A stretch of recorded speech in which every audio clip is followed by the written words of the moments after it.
Conference pertaining to our workshop of Tuesday, June the 23rd, 2020. Before we get started, I'd just like to have a quick call of who's on. City Attorney, are you here and present? Yes, sir, I am here. Acting City Clerk, are you here and present? Yes, sir, I'm here. Thank you. Commissioner Felicia Hill, are you here and present? Okay. Commissioner Regina Bowden, I'm here. Vice Mayor Clara Mervyn, Commissioner Benny Everett III, City Manager, you back on board. Yeah, I'm here, Mayor. I think Commissioner Everett said he's running a few minutes late. I'm not sure about Hill yet. I think she may have some technical issues.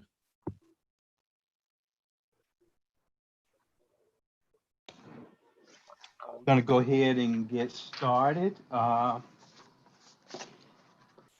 call this workshop of the City of Pahokee, Tuesday, June the 23rd, 2020, to order at 6:02 p.m. This workshop of the City Commission of the City of Pahokee is being held by teleconference, Zoom, to discuss the June 23rd, 2020 agenda. May we have the invocation by Commissioner Boland, followed by the Pledge of Allegiance. Yes, sir. Heavenly Father, please help us tonight, guide us, and make sure that we make the wisest decisions for our city and that we do the will of you. We thank you for everything that you give us in our city and everything that you help us be. In Jesus Christ's name I pray. Amen. Thank you, Commissioner Bowden. May we please all recite the Pledge of Allegiance together? I pledge allegiance Pledge allegiance to the flag of the United States of America and to the republic for which it stands, one nation, under God, indivisible, with liberty and justice for all. Amen. Amen. Roll call, Madam Clerk. Mayor Babb, Present. Commissioner Boland, Present. Commissioner Everett, Commissioner Hill, Present. Vice Mayor Mervyn.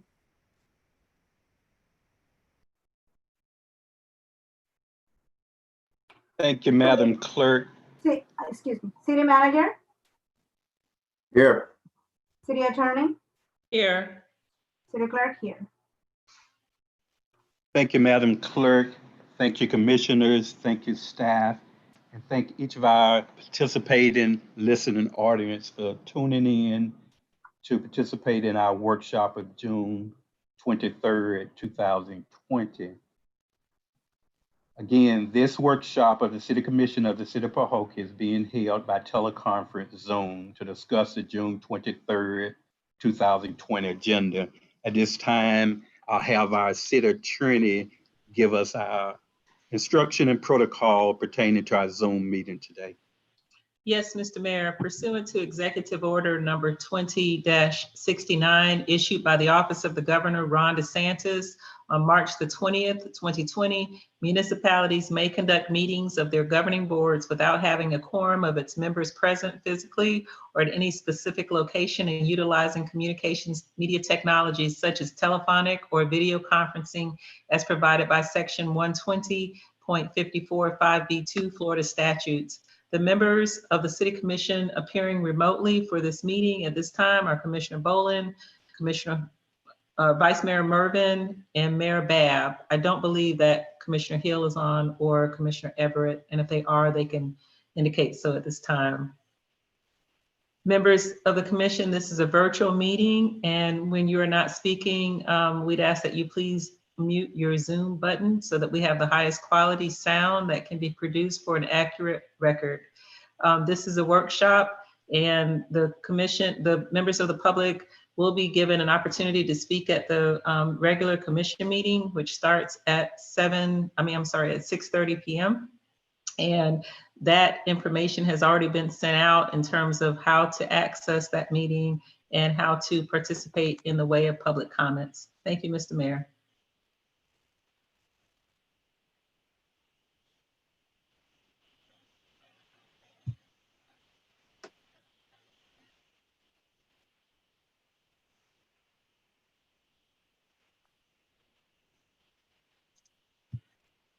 Hello? Hello? Okay. I think Give we him may have, just a moment. His mic is muted. Give him just a moment. Okay, I'm back. Commissioner Hill, just for the record, are you there? Yes, I'm here. I'm sorry. Okay, great. It went real quiet or something. I don't know what just happened. Okay, okay, great. Okay, this time, we'll move into our topic discussion for our workshop.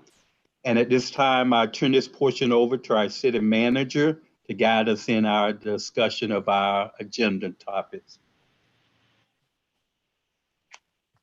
Mayor, Commission, tonight we have one item on the agenda. This is a reoccurring item, which is old business, the marina lease. Tied to that is the resolution 2020-15, a resolution for the city of Pahokee executing an agreement for the campground marina and restaurant.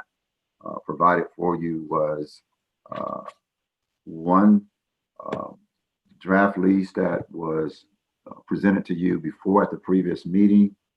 Since that time, I've come to learn over the weekend that there was another document being reviewed by the state, same lease, but with additional comments and recommendations from Everglades Reserve Holding on several revisions or changes they wanted.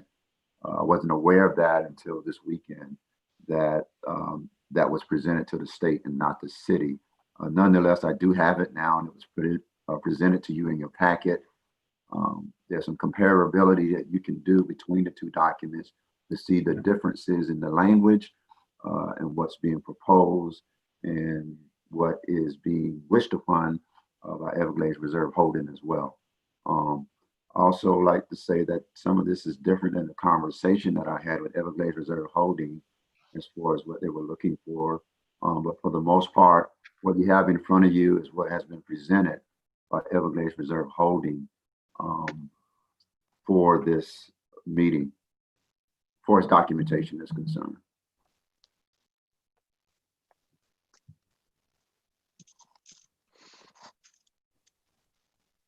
Now, in saying that,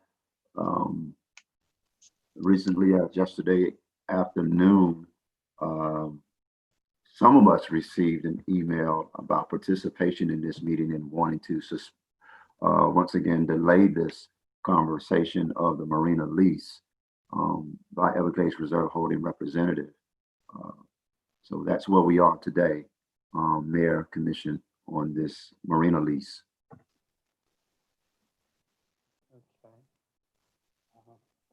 Say some of us, what about, say that again, Shannon? I'm sorry. That email that came from that representative didn't go to everyone, so I forwarded it to all of you so you can see what was being requested. Okay.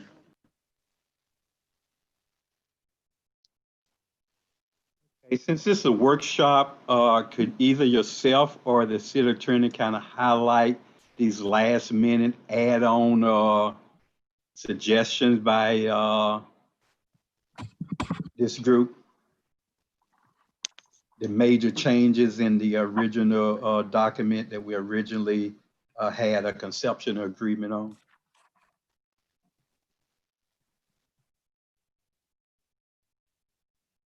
City manager, you able to hear me? Yeah, I'm here. Okay, I don't know okay, if I'm just Bernadette making wants to sure. do it or she wants me to go through it. Okay. City attorney, you want me to go through it? Yeah, you can go right ahead. You've been having the conversation and we can certainly add it. We can certainly add on at the appropriate time. Okay, all right.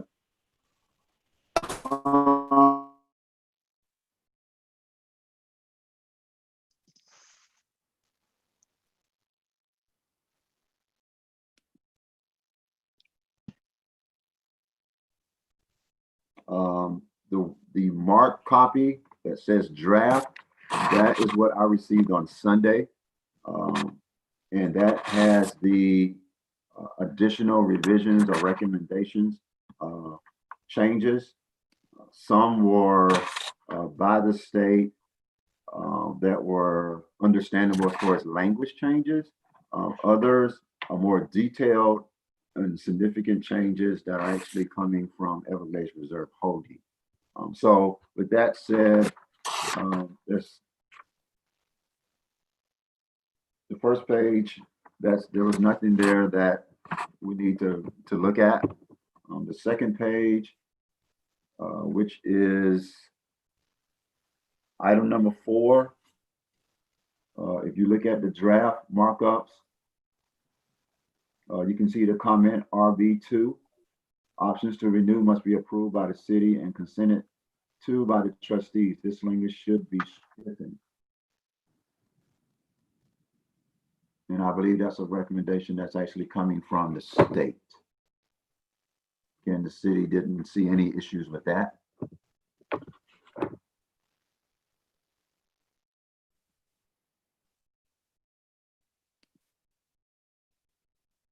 If you move down to item number 6, as it pertains to the rental payments, you just see that the state has stricken this or $72,500, whichever is greater from the agreement. Their comment is this was approved by the BOT and shall remain the same. The $72,500 is a minimum payment based on market rent.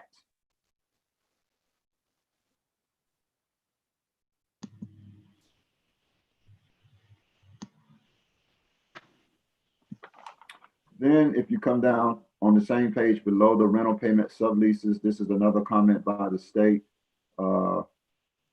requesting that this language remain in the document, the gross annual revenue. It wasn't previously there, but it was defined in the special conditions.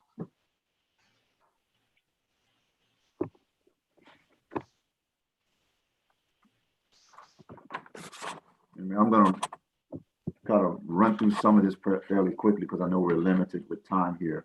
So I'm going to get to some more of the longer language in the document.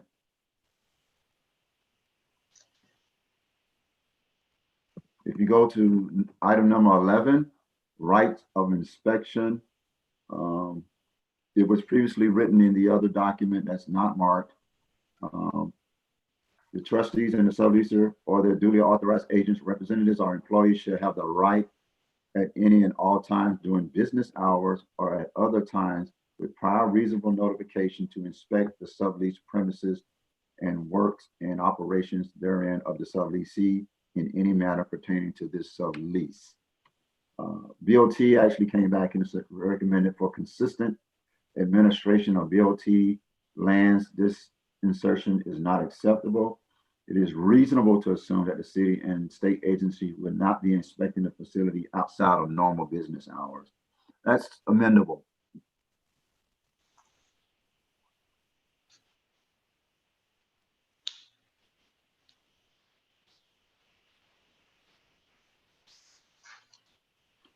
Item number 12.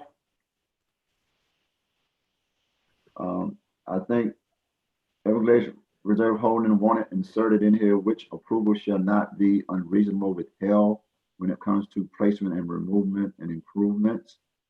I agree with the state for consistency. The city as a leasing should review any plans and have the right of refusal for any improvements post inspection or review of the plans. So I think that they're just trying to clear the language up to make sure that we're consistent with how the state operates some of their lands that they lease out to other vendors, other counties and cities.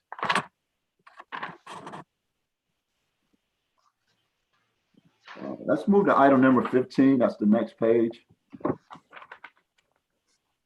Next page in the draft.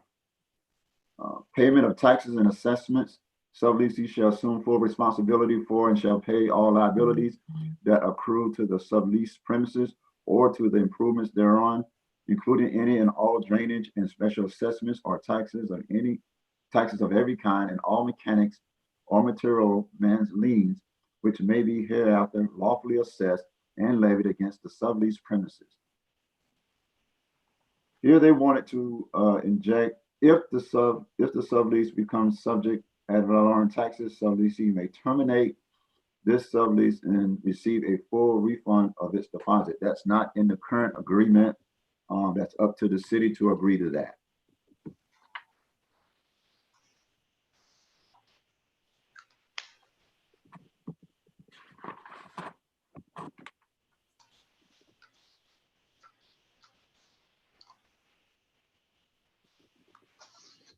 Item number 20 is utilities, utility fees. So leases shall not be required to furnish to subleasee, which is the city, any services of any kind during the term of this sublease. Subleasee shall be responsible for the payment of all charges for the furnishing of gas, electricity, water, and other public utilities to the sublease premises, and for having all utilities turned off when the sublease premises are surrendered. Being requested is the subleaser represents covenants that any and all pass-through utility bills attributable to the sublease premises which accrued prior to the subleasee taking possession of the sublease premises shall be prior to the effective date of this sublease. Should the city agree, this language should be inserted as a special condition to clarify paragraph 20. That's really not an issue. We understand that if this is leased out to a subleasee, that any prior commitments in utilities is the responsibility of the city. That's certainly understandable. As you know, we are paying a back bill on some water invoices from past. So that's acceptable.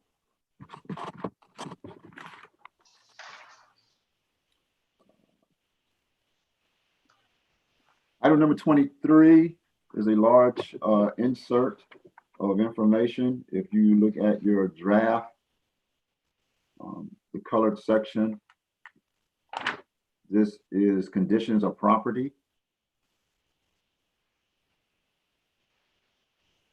Sublease assumes no liability or obligation to subleasee with references to condition of the sublease premises or the suitability of the sublease premises for any improvements. The sublease premises herein are subleased by the subleasor to the subleasee in an as is condition, with subleasor assuming no responsibility for bidding, contracting, permitting, construction, care, repair, maintenance, or improvements of the sublease premises for the benefit of the subleasee.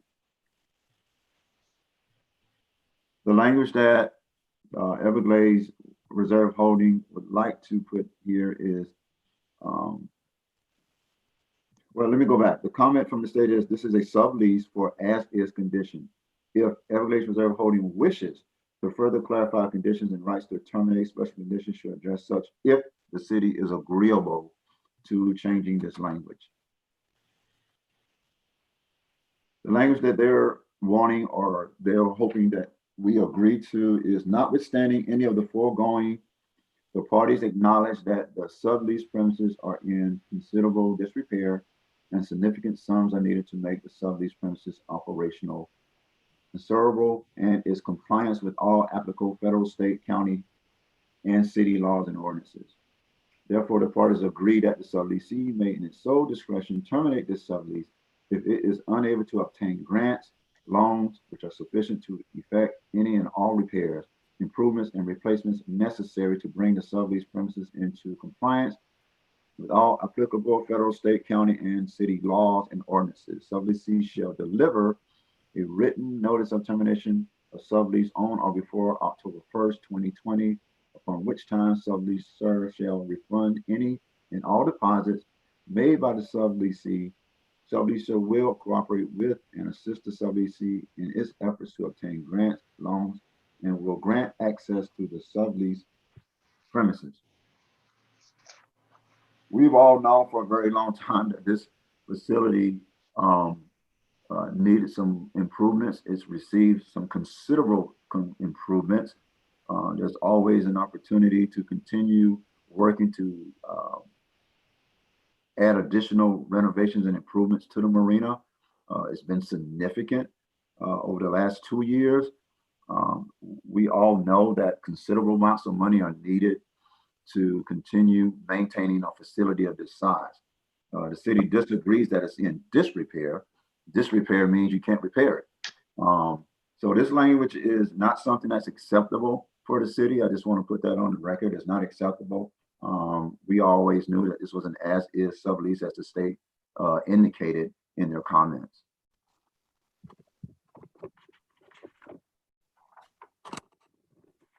I would like to add something there, City Manager. This is Michelle Austin Pamies with the City Attorney's Office. Mm-hmm. The key to that provision is that they want to be able to get out of the lease if they cannot secure funding to make improvements.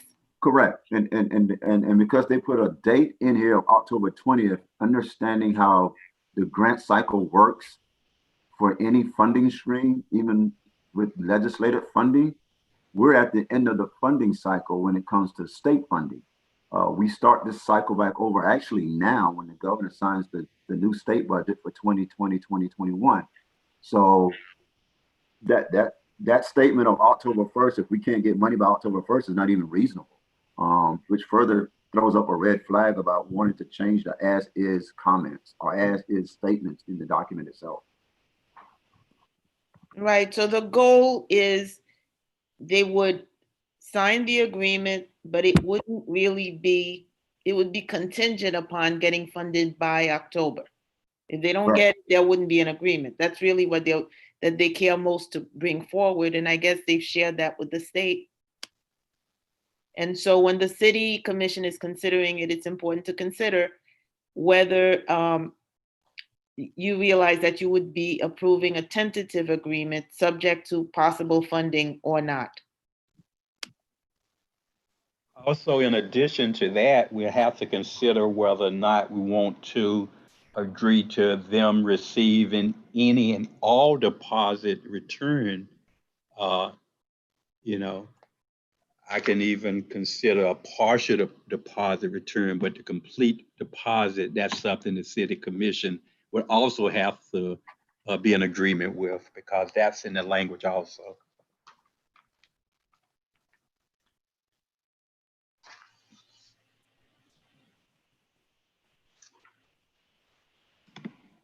Well, this is Bernadette Norris Weeks. In addition to that being, not favorable for the city, in case we run out of time, I just want to also just raise a red flag with respect to the paragraph 15, the language that's there, that if a sublease becomes subject to ad valorem taxes, that they may terminate the agreement and receive a full refund. I think we should have some understanding of whether that is a possibility with the taxing authority, being that you will be leasing this property. And if the county, for instance, charges the city ad valorem taxes because it is being leased, the city ought to be able to have that absorbed. And so this could potentially be a big issue, because if that happens, the city could potentially have a lot of tax liability that it cannot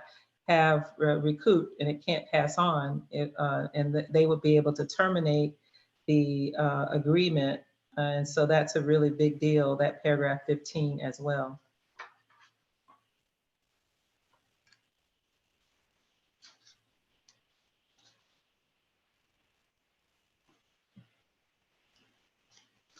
Okay. All right. Got a little bit of time left, Mayor, Commission. Item number 28 involves environmental audit. Environmental audit. In our document, it says subleaser discretion. Subleaser shall provide subleaser with a current phase 1 environmental site assessment conducted in accordance with the state of Florida Department of Environmental Protection, Division of State Land Standards prior to termination of this sublease, and if necessary, a phase 2 environmental site assessment. Everglades Reserve Holding wants to add to that statement, and you can read along, on or before September 1st, 2020, any required remedial action or cleanup shall performed by subleaser at subleaser's sole expense. Thereafter, at subleaser's discretion, subleaser shall provide subleaser with a current phase 1 environmental site assessment conducted in accordance with the state of Florida Environmental Protection Division of State Lands prior to termination of the sublease, and if necessary, a phase 2 environmental site assessment. Subleaser shall be responsible for any levels of contamination attributable to subleasee above the levels indicated in the environmental audit provided by the subleaser prior to effective date of this lease. Essentially, they want us to do a additional environmental study at the cost to the city prior to the lease occurring. I think I got that right, Bernadette, correct? Yes, that's what it looks like based on this language.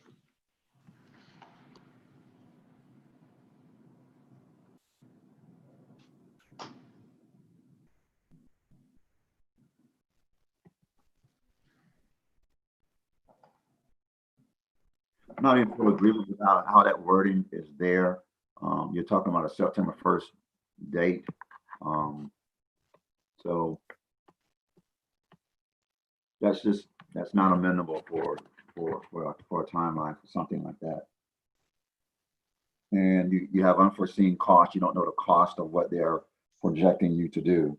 So that's a cost that the city doesn't have here prepared to understand to even make a decision like that.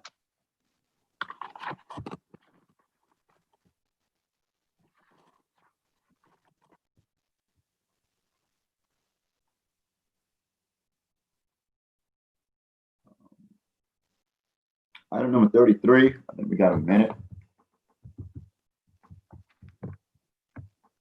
Item number 33 is prohibition against liens or other encumbrances. Fee title to the sublease premises is held by the trustees. Subleasee shall not do or permit anything to be done which purports to create a lien or encumbrance of any nature against the real property contained in the sublease premises, including but not limited to mortgages or construction liens against the sublease premises or against any interest of the trustees and the subleasee or herein. Everglades Reserve Holding wants to put in here, should any lien or encumbrances occur affecting the sublease premises, subleasee shall have 30 days after subleasee receipt of written notice from subleaser of any such lien to remove the same. Then it's up to the city commission if they want to agree to that.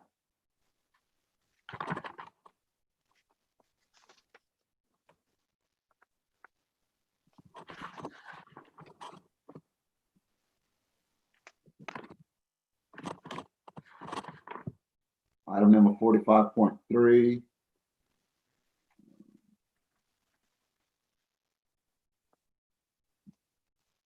That's alcohol beverages. We have no issue with that.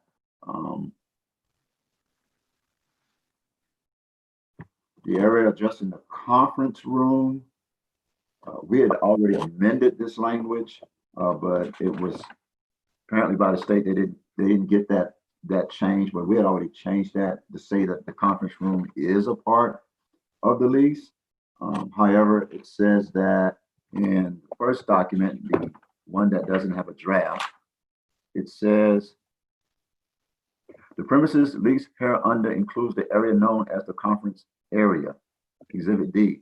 The city may at its discretion permit the subleasee to use the conference area from time to time without charge, provided, however, that the subleasee makes a written request, therefore, to the city at least 10 days in advance. In their recommendations, they want that change to have the city actually request if they could use the conference room 10 days in advance. So they just switch who is doing the requesting to utilize the conference room.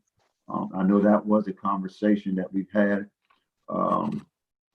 about the conference room, and the city would like to continue as the language is written in the 45.3 that says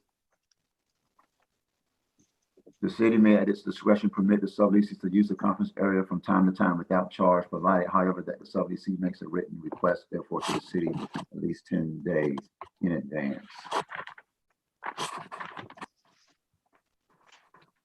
We're at 6:30, so Apparently, Michelle again, apparently the state seems to be supporting this idea that the conference area, if you're subletting, you should be subletting everything, including the conference area, and that you would only have the right to use it in the discretion of the sublessee.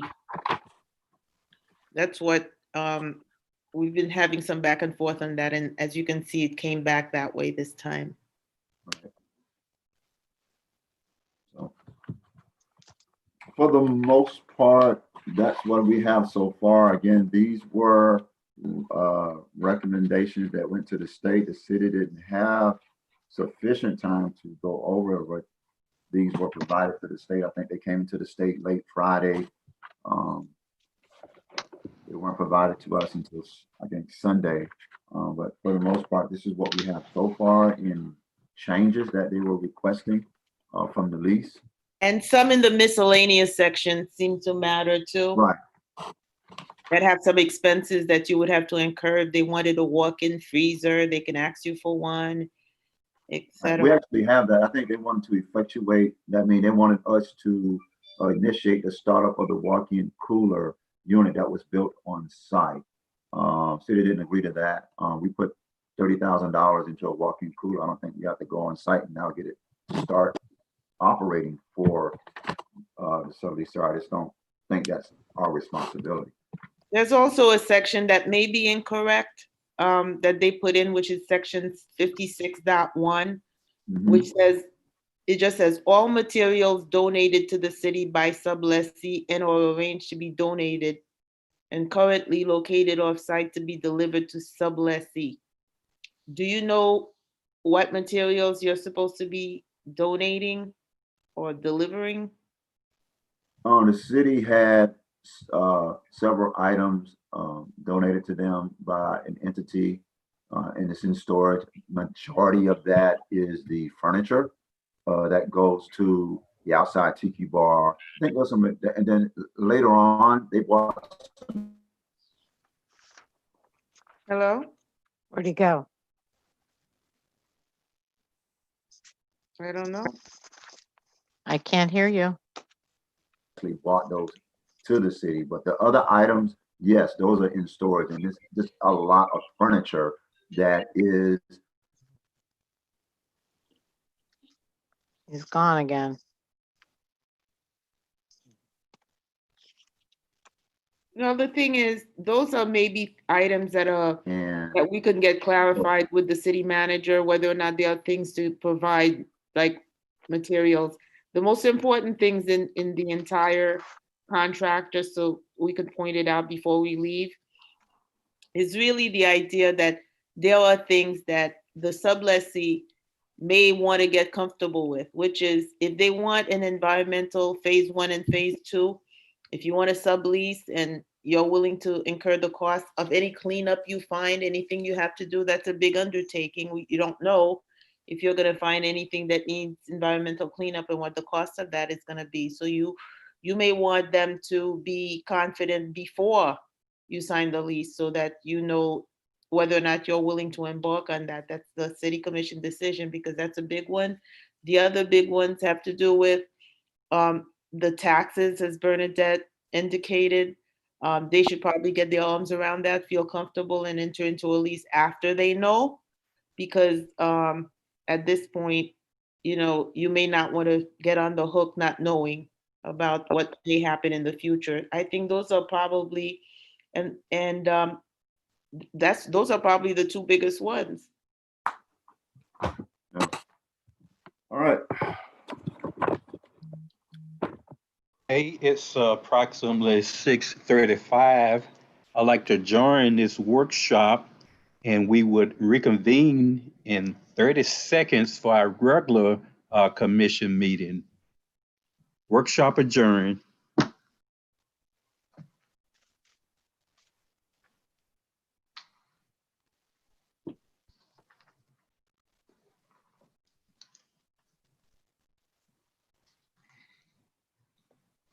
At this time, I would like to have our regular city commission meeting open. Prior to that, we'll just like to have an informal roll call to make sure all participants are here and that we have a quorum.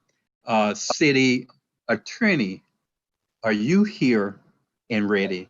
Yes, sir, I'm here and ready. Ma'am. Acting city clerk, are you there and ready? Yes, sir. I'm here. Thank you, ma'am.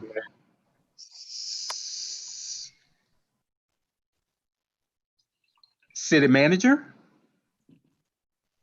You ready? Yes, sir, I'm here. Thank you. Commissioner Hill?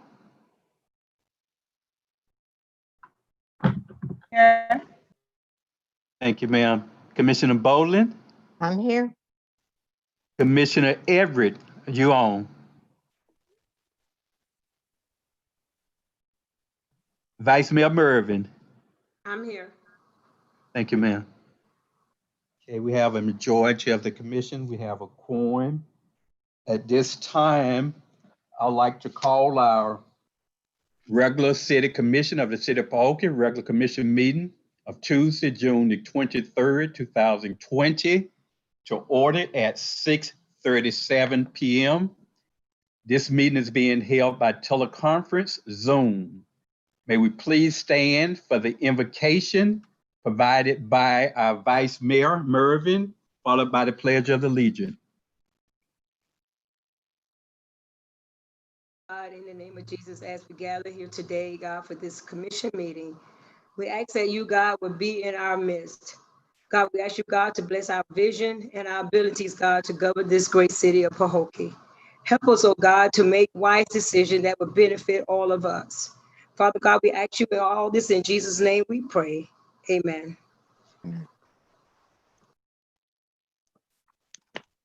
May we all stand for the Pledge of Allegiance. Together, I pledge Pledge allegiance allegiance to the to the flag flag of the of the United States of of America America and to and the to the republic republic for which it for which it stands, stands, one one nation, nation, under under God, God, indivisible, with liberty and justice for all. Amen. Roll call, Madam Clerk. Mayor Bab, Present. Commissioner Boland, Here? Commissioner Everett, Commissioner Hill, Vice Mayor Mervyn, Present. City Manager. City Manager, Here. City Attorney, Here. City Clerk here. And before we go any further, I would like to have our city clerk give us our protocol for our meeting, since we're having a teleconference and a Zoom meeting versus our regular commission meeting live. Pursuant to Executive Order Number 20-69 issued by the Office of the Governor, Ron DeSantis, on March the 20th, 2020, municipalities may conduct meetings of their governing boards without having a quorum of its members present physically or at any specific location, and utilizing communications media technology such as telephonic or video conferencing as provided by Section 120.54 5B2 Florida statutes. The members of the City Commission appearing remotely for this meeting are Commissioner Boland, Commissioner Hill, Vice Mayor Mervyn, and Mayor Babb. Members of the Commission, this is a virtual meeting, so when you are not speaking, please mute your Zoom button so that you have the highest quality sound and can produce an accurate record. The public was given an opportunity to speak up to 6:30 p.m. by emailing the City Clerk at cityclerk@thecityofpahokee.com. Any comments will be read into the record at the appropriate time. Commissioners, are you comfortable with the notice provisions that have been set forth for this virtual meeting? Yes. Yes. Mr. Mayor, I'm turning back the meeting over to you. Thank you. Thank you, City Attorney. At this time, we'll move ahead with our agenda items. Item C, additions, deletions, and approval of agenda items. City Manager, at this time, do we have any addition to our agenda? No, Mayor. Thank you, sir. Are there any deletions? No, Mayor. Thank you, sir. City Commission, having heard no additions or deletions, what's your pleasure as pertaining to our city agenda? Mayor Bear, I'd like to make a motion that we would move to approve the agenda as read. Can I get a second?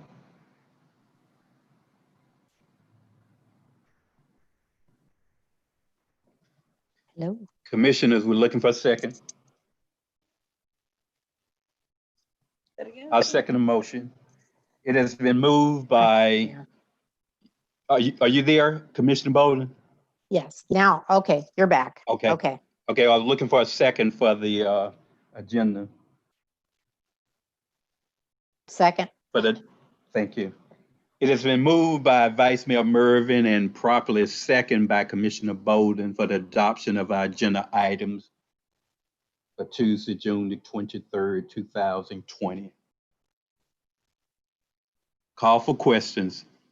Hearing none, are you ready for a vote? Roll call, Madam Clerk.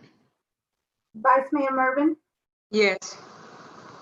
Commissioner Boland, yes, Commissioner Everett, Commissioner Hill, Yes. Mayor Bab. Yes. Thank you, Madam Clerk. Thank you, Commissioners. The agenda items passes by unanimous vote. Now we'll move to our citizen comments, public service announcements, all items on the agenda. City Clerk, at this time, do we have any comments? Yes, sir. You may read them at this time. Yes, sir.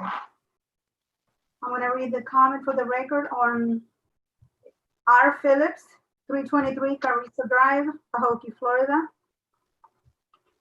And it's in reference to the marina. If you lay down with dogs, you come up with fleas and death. For 3 years, this group fooled this community. For 3 years, they were and are close friends with racist white people in Pahokee. For 3 years, those supporters have called us roaches, blank, and every other name in the book. Now, here we come to find out Everglades Reserve's holdings as members that has had lawsuits, liens, and judgments against them for many, many years. How can we possibly give this marina to a group that cannot even pay their personal bills on time? How can we lay down and be treated like second-class citizens in Pahokee by this group and their supporters? The commission needs to get serious and find a better group. We need to vote no, no, no. No to racist groups like this that fool us into believing they are on our side. They are no worse than the crooked cops that killed Mr. Floyd. They keep their knee on our necks and keep asking us if we like it. Well, no more. Please vote no against racist people in Pahokee. Please vote no to Everglades Reserve holdings. And please, let's find someone better for this community. This community is 58% Black. We don't have to take this blank from white people who are racist and want to fool us. They are right for Pahokee. Please vote no. I know for a fact other groups are waiting for us to stand up and do the right thing. If we do, they will come and help us. We can do better than this in Pahokee. Don't be fooled. If the commission cannot vote no, let's vote them out as well. The next comment is from Mary Jo Seaman, 315 McClure, Pahokee, Florida. I am against the city providing a lease to this group because they are racist and they don't pay their bills. They have lied about their willingness to work with the community. In 2017 and 2018, they promised they will invest in the community. It's been 3 years and they have done nothing in Pahokee except ask to get the marina for free for years. They want to take and take, but yet cannot promise the community anything. They promise to build a hotel, yes, yet they refuse to even commit on paper to building anything. Other investors from other places have come in and brought old homes, renovated them, and resold them over the last 3 years. That's real investment. This group has lied and given us just lip service. Please vote no. We have better groups that have real money to help the restaurant open. Has has this group offered us their financial portfolio? No, they have not, because they want us in this state to put up the money to get a free facility. If you know anything about business, no real investor gets anything for free. They are con artists. All you have to do is look at the track record of where they have been before. It's gone belly up every time. We need to give someone else this chance. Please send a clear message that racist con artists looking for another easy check are not going to fool us over and over. I am asking this commission to not accept the lease and to vote no. Tell the state of Florida we can do better if we find some other group. The next comment is from Ronald Johnson at 141 Elm, Pahokee, Florida. I am against giving this group a free marina for 2 years. They have a track record of failed businesses, over 20 years of lawsuits and liens and recent foreclosures. The legal department should have done a better job, and informed the city about their bad businesses practices. They are the wrong group for the city. They are racist. They have aligned themselves with the racist people who live on a boat at the marina. He lives out there and calls us blank and roaches on Facebook and to our faces. It's sad we have to endure racist threats, and this group has done nothing for us. They have been here begging for a free marina for 3 years. They have done nothing for us. They have never invested in our community, especially the Black community. But they have thrown rocks at our Black commission and then hide their hands as if they are not involved. Here is my question. If the same people were Black businessmen and had a bad record, would they get a lease from my city? Blank, no, they will not. We need to send the governor, their supporters, the racists in this community a message. No racist allowed in Pahokee, Florida. Please vote no against this lease. Find a better group that cares about us in Pahokee. We can find someone else that honestly cares for this community. I ask the commission to not be fooled any longer. Don't be scared of white racists any longer. Don't be fooled by a slick talking man from Fort Lauderdale. Vote no, no, no. The next comment is from Jill Fletcher. She says, to whom it may concern, I am presently a resident of the Pahokee Marina Campground, and I want to say that I am 100% in favor of EHR Holdings. Robert Lambert, between parentheses, taking over the lease on the campground and marina. This campground is in horrible shape and needs someone to make it a place of destination. Everyone there is disgruntled with the lack of maintenance and upkeep. Please keep them taking over the lease. I would like this read at the meeting and put into the minutes of the meeting per the Florida Sunshine Law. Thank you, Jill Fletcher. The next comment is from Sanquera Cowan. The address is 1548 Secretary Avenue, Pahokee, Florida. Through evidence, it appears that Everglades Reserve Holding has not provided a substantial financial portfolio to the city of Pahokee. One of its members, Robert Lambert, having many lawsuits and liens. In fact, recently one partner, Robert Lambert, personal home, just came out of foreclosure in February of this year. Based on this information, as a citizen, I believe it will be impossible for Everglades Reserve Holding to operate a multi-equal tourism facility. I am asking commissioners to vote no to the lease. The next comment is from Mayor Pringle, 1538 Bones Avenue. Through evidence, it appears that Everglades Reserve Holding has not provided a substantial financial portfolio to the city of Pahokee. One of its members, Robert Lambert, having many lawsuits and liens. In fact, recently one partner, Robert Lambert, personal home just came out of foreclosure in February of this year. Based on this information as a citizen, I believe it would be just impossible for Everglades Reserve Holding to operate a multi-equal tourism facility. I am asking commissioners to vote no to the lease. Next comment is from Brenda Osborne, 348 Kismet Avenue. Through evidence, it appears that Everglades Reserve Holdings has not provided a substantial financial portfolio to the city of Pahokee. One of its members, Robert Lambert, having many lawsuits and liens. In fact, recently, one partner, Robert Lambert, personal home just came out of foreclosure in February of this year. Based on this information, as a citizen, I believe it will be impossible for Everglades Reserve Holding to operate a multi-equal tourism facility. I am asking commissioners to vote no to the lease. The next comment is from Mr. or Mrs. Hutchinson, 1504 Boone Avenue. Through evidence, it appears that Everglades Reserve Holding has not provided a substantial financial portfolio to the city of Pahokee. One of its members, Robert Lambert, having many lawsuits and liens.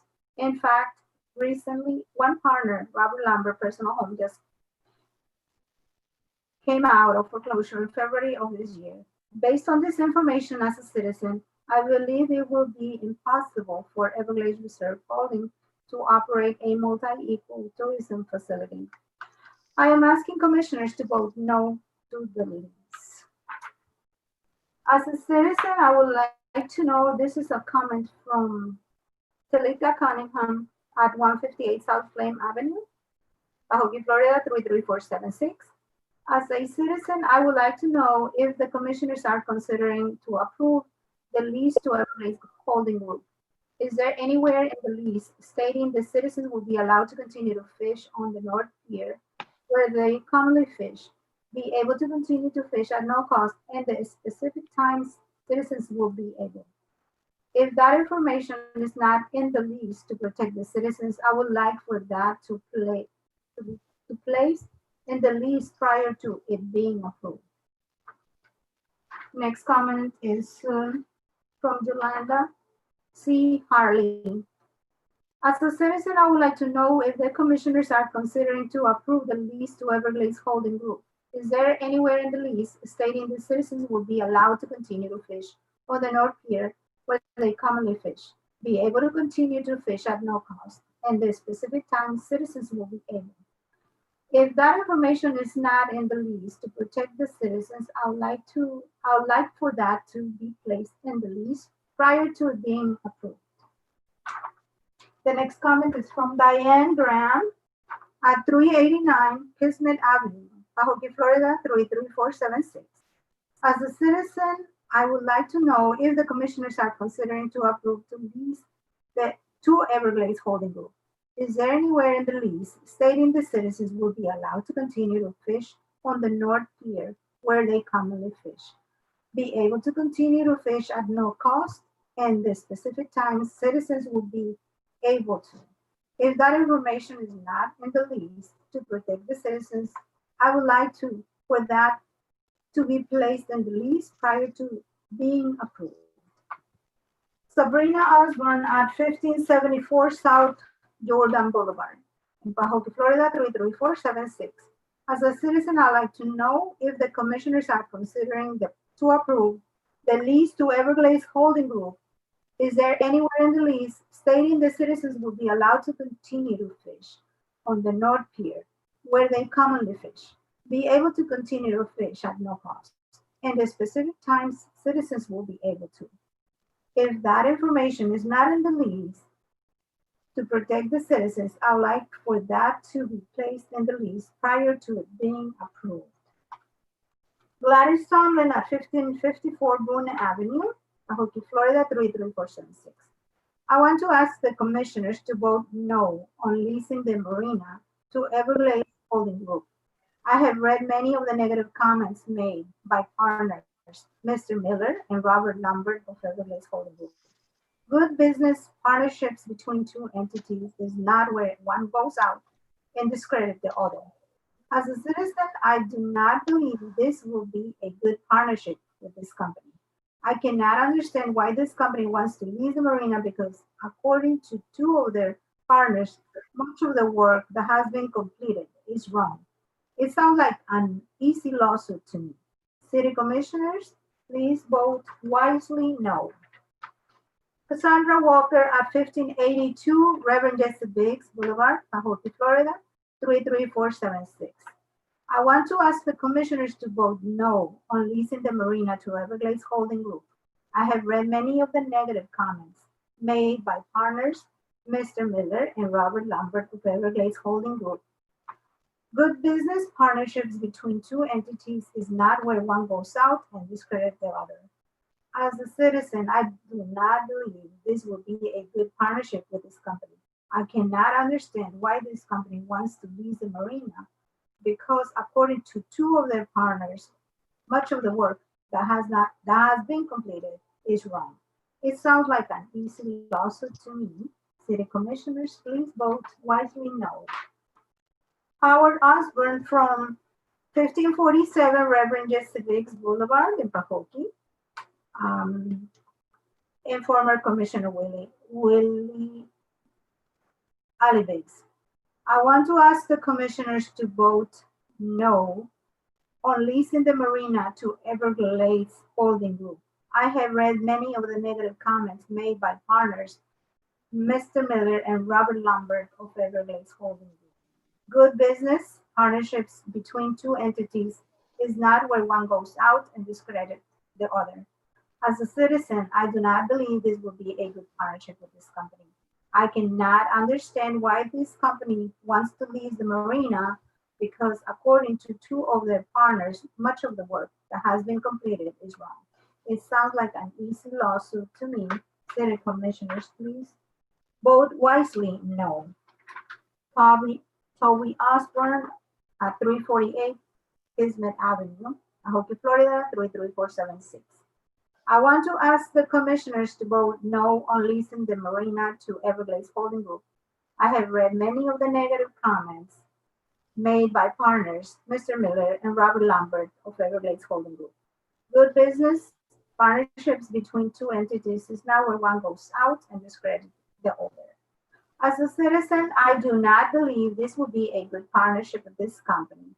I cannot understand why this company wants to lease the marina because, according to two of their partners, much of the work that has been completed is wrong.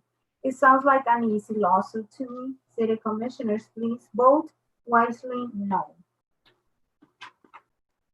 In addition to those comments, I have a comment from David Joseph Ruiz. Why was there no Pahokee elected official or administration person available at today's county meeting for the Go-Glades pilot project update? Belgrade and South Bay mayors were present. And in the same email, he sends another comment. What is the status of the city website? We are about to be 7 months into this year and still no website. Other elected officials boards use Zoom to have video meetings instead of just streaming audio. Why does Pahokee not do this? The website has been down for more than a year and it is unacceptable. If the website cannot be up by the end of July, the city should seek a new IT company to do the job of the website. The next comment is from, the name is just Gamer DJ. And he says, or she says, I live in Pahokee for years and it is a disgrace to the city that all these nasty comments are made, those racist comments. We need to do better as a whole. We need to let them understand this is not okay. You can feel how to feel, fine, but the nerves of them to post these comments, my kids are not safe. I am not safe. You all need to make a stand against those type of people. Stand for equality, for equity. We really stand for our lives, all business. So they understand using those nasty words against Black community is not okay. I disapprove them. Taking over the Pahokee Marina. The next comment is from Rachel Morgan. My name is Rachel Morgan, and I am a concerned citizen in Palm Beach County. I was recently made aware of the situation going on regarding the Pahokee Marina and the Everglades Reserve Holdings Group. I personally read many racist and bigoted remarks, which were made by members of the Everglades Reserve Holdings Group, including the use of the N-word on the social media and other mediums. The very fact that the people of this group have made these derogatory remarks about the people in Pahokee and yet want to take over the marina and restaurant is absolutely atrocious. This group should be denied immediately based on the hate crimes they have already committed. The fact that the city of Pahokee even has to discuss and vote on this issue is preposterous, especially given the climate we are living in today. Our country is trying to make strides forward to deal with the systematic racism. We have dealt with from hundreds of years. We do not need to take steps backward by allowing a known racist group come into a primarily minority community to discriminate against our community. Vote no to racism, like Rachel Morgan. Kurt Silent, to whom it may concern. As a concerned citizen of Palm Beach County, I want to express my concern and hope that the city of Pahokee, Florida, rejects the lease for Everglades Reserve Holding, LLC, due to racial unjust. I am opposed to this group coming into the marvelous city of Pahokee Marina site, especially on such a harsh climate that we are currently dealing with now around the country. The city of Pahokee and the Glades community do not need people overly racist causing discord in a community already needing much improvement and positivity. Thank you. Just a second. I have an additional comment that just came through a while ago. Please, the comment is from Jonathan Mann, and he says, to whom it may concern. As a concerned citizen of Palm Beach County, I want to express my concern and hope that the city of Pahokee, Florida rejects the lease for Everglades Reserve Holding, LLC. In addition to the public racist comments made, I am appalled and too largely opposed this group coming into to manage the marvelous city of Pahokee's marina site, especially during this harsh climate that we are dealing with now. To even consider a group that is overly racist, causing discord in a community already needing much improvement and positivity is beyond reproach. I have an additional comment, an anonymous comment. It says, I live in Belgrade and I have family in Pahokee. And I feel like they're trying to get the place a racist. They need to be voted out.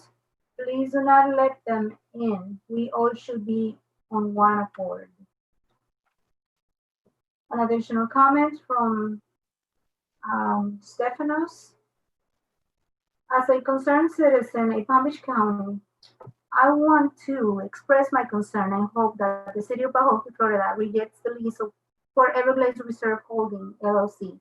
In addition to the public racist comments made, I am appalled and too largely opposed to this group coming into to manage the marvelous city of Pahokee's marina site, especially during this harsh climate that we're dealing with now. To even consider have a group that is overly racist, causing discord in a community already needing much improvement and positivity is beyond reproach. Those are all the comments for the record, Mr. Mayor. Thank you, Madam Clerk. At this time, we will continue to move along our agenda. The next item on the agenda is approval of the minutes. We have our April 28th, 2020 workshop minutes meeting. City Commission, what's your pleasure? Mayor Bear, I'd like to make a motion that we will approve Tuesday, April 28th workshop minutes.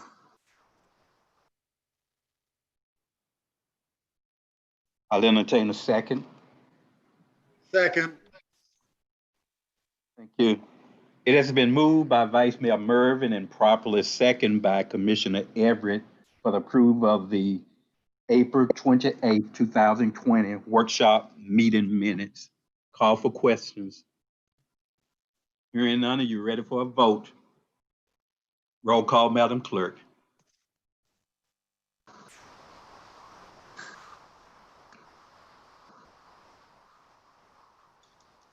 Madam Clerk? Vice Mayor Mervyn, Yes. Commissioner Everett, Yes. Commissioner Boland, Yes.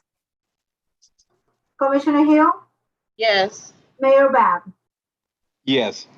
Thank you, Madam Clerk. Thank you, Commissioners. Motion passed by unanimous vote.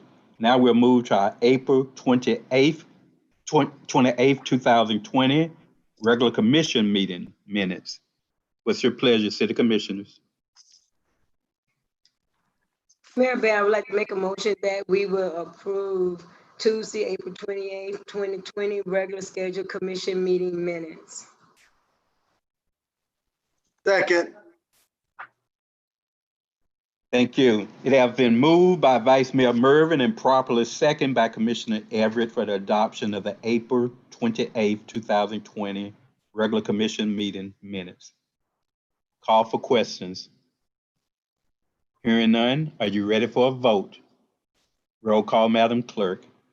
Vice Mayor Mervyn, Yes. Commissioner Everett, Yes. Commissioner Boland, Yes. Commissioner Hill, Yes. Mayor Bab. Yes.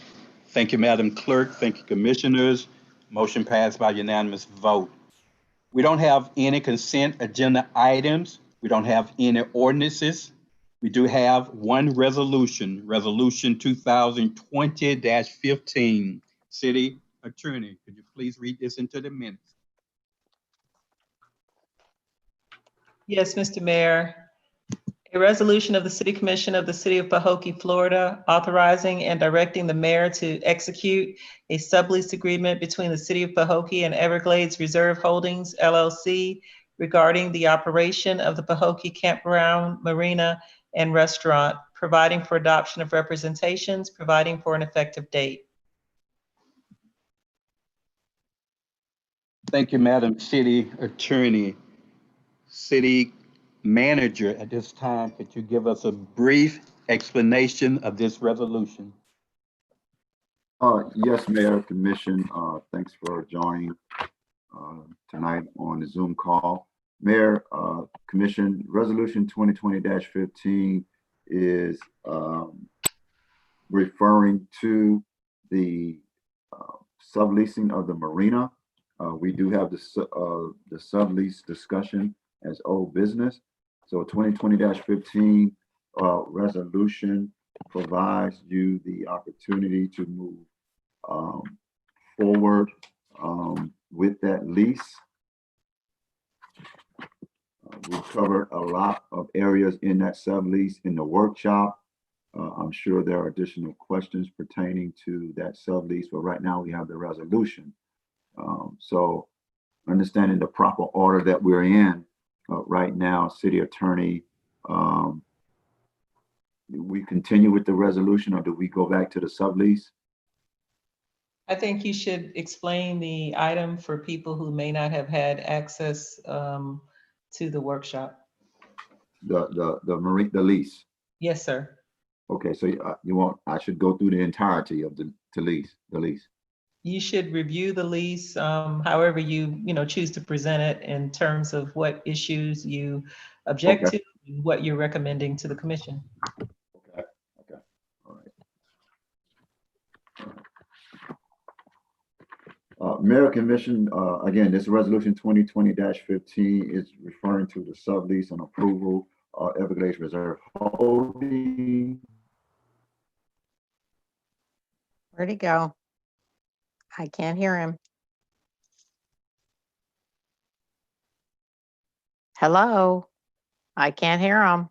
Sublease, and we also reviewed some of the changes that Everglades Reserve Holding were wishing to have revised or put into the lease currently.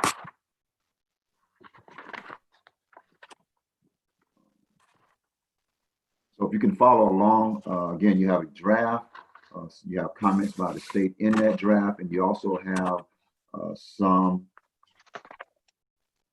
recommendations or revisions from Everglades Reserve Holding. On the second page, I believe that's item number 4,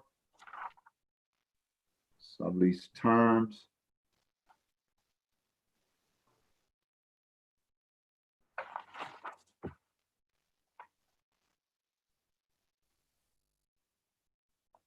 Comment RB2, the state is wishing that that language be stricken from the sublease terms. RB1, back to page 1, was referencing the actual effective date of the lease if it's signed and approved. So we didn't have a problem with that. Rental payments, that's on the second page. The state stricken, struck through the 72,500, whichever is greater. Instead, they recommended 72,500 is a minimum payment based on market rent. That was a recommendation actually from the state in that area of the lease. Are there any questions? Well, let me continue. Another part they added was gross annual revenue. You can find that under rental payment sublease. That is that's item number 6.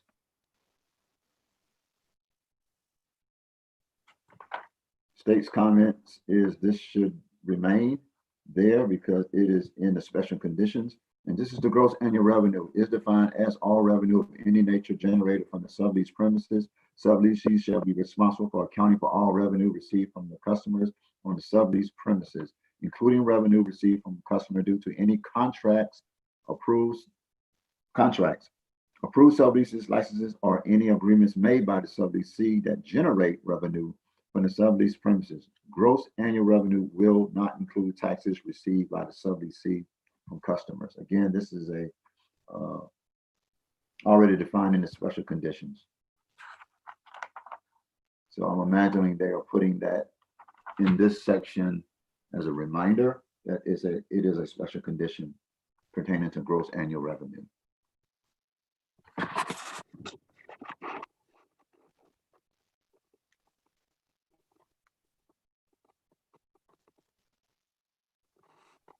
Item number 11, right of inspections, RB5. Item number 11, right of inspection. The trustees and the subleaser or their duly authorized agents, representatives, or employees shall have the right to inspect the sublease premises and works and operations therein of subleasee in any matter pertaining to this sublease.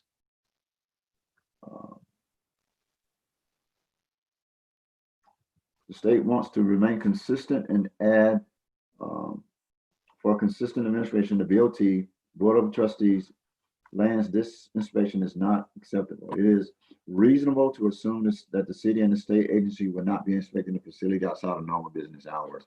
There was really no disagreement in that as far as inspection of the facility. The hours that we would want to inspect the facility would certainly be within business hours and not just at any time or day that we could just walk in and start doing an inspection. So that language was understandable by the state.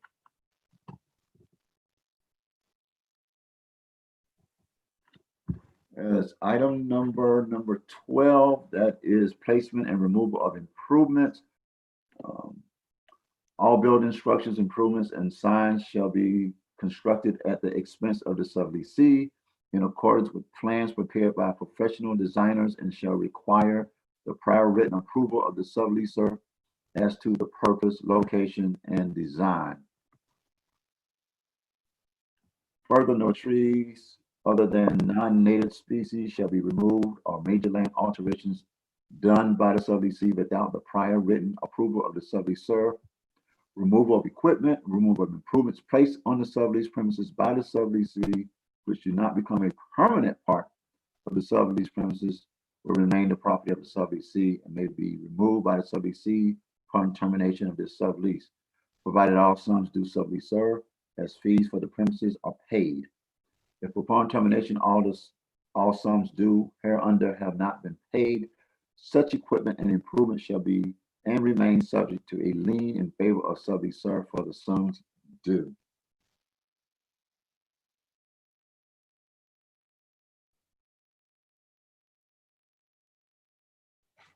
State recommends again for consistency, the city and leasing should review any plans and have the right of refusal for any upgrades or improvements. They didn't really say much about they didn't say anything about actual improvements that are not a part of the premises. But that is a part of the first sublease that was created, and there was no indication of that being an issue from the state when they communicated with Everglades Reserve Holding. That wasn't mentioned. Only the part about the right of refusal for the city to deny any types of improvements or upgrades if it's not suitable, if the city feels it's not suitable.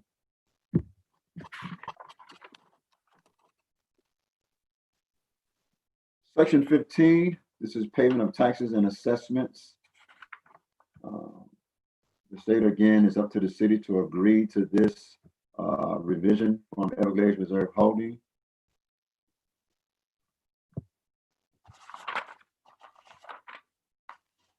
Payment of taxes and assessments. Subleasees shall assume full responsibility for and shall pay all liabilities that accrue to the sublease premises or to the improvements thereon, including any and all drainage and special assessments or taxes of every kind, and all mechanics and material man's liens which may be hereafter lawfully assessed and levied against the sublease premises.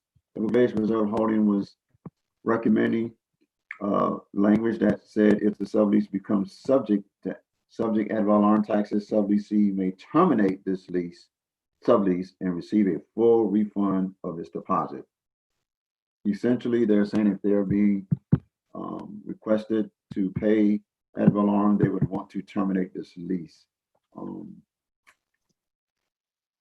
and receive a full deposit, refund deposit. That's up to the city to accept that language.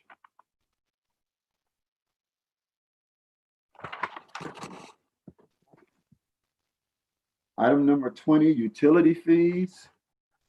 Utility fees, subleasers shall not be required to furnish to subleasee any services of any kind during the term of this sublease. Subleasee shall be responsible for the payment of all charges for their furnishings of gas, electricity, water, other public utilities to the sublease premises, and for having all utilities turned off when the sublease premises are surrendered. Here, the Everglades Reserve Holding wanted to add the language: the subleaser represents and covenants that any and all past due utility bills attributable to sublease premises which occurred prior to the subleasee taking possession of the sublease premises shall be prior to the effective date of sublease. Essentially, they're saying any ongoing utility invoices or commitments, that those be paid, they not be held liable for those prior bills, which we certainly understand that. That would not be an issue if this lease were to move forward and agreed upon. Naturally, there would be a period where we do a transition from ownership of the utilities to the entity, and ensuring that all of those bills are paid up until the date of execution of the sublease.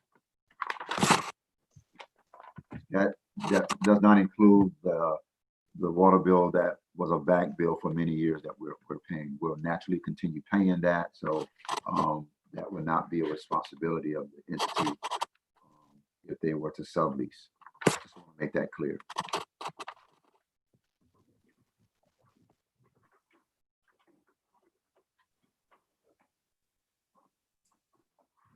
Okay. Item number 23, conditions of property. There's a large section here from Everglades Reserve Holding. Item number 23 is titled Conditions of Property. It reads, subleaser assumes no liability or obligation to subleasee with reference to the condition of the sublease premises or the suitability of the sublease premises for any improvements.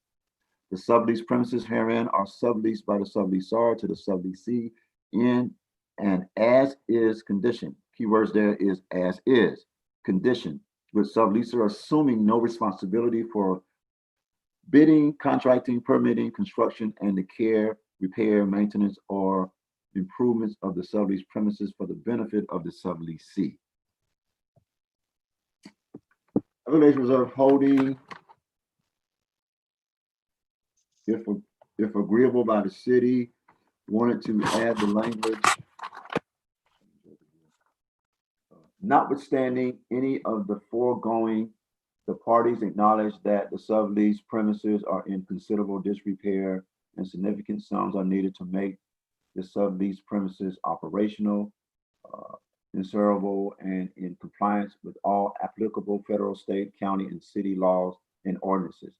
Therefore, the parties agree that the subleasee may, in its sole discretion, terminate this sublease if it is unable to obtain grants and/or loans which are sufficient to effect any and all repairs, improvements, replacements necessary to bring the sublease premises into compliance with all applicable federal, state, county, and/or city laws and ordinances.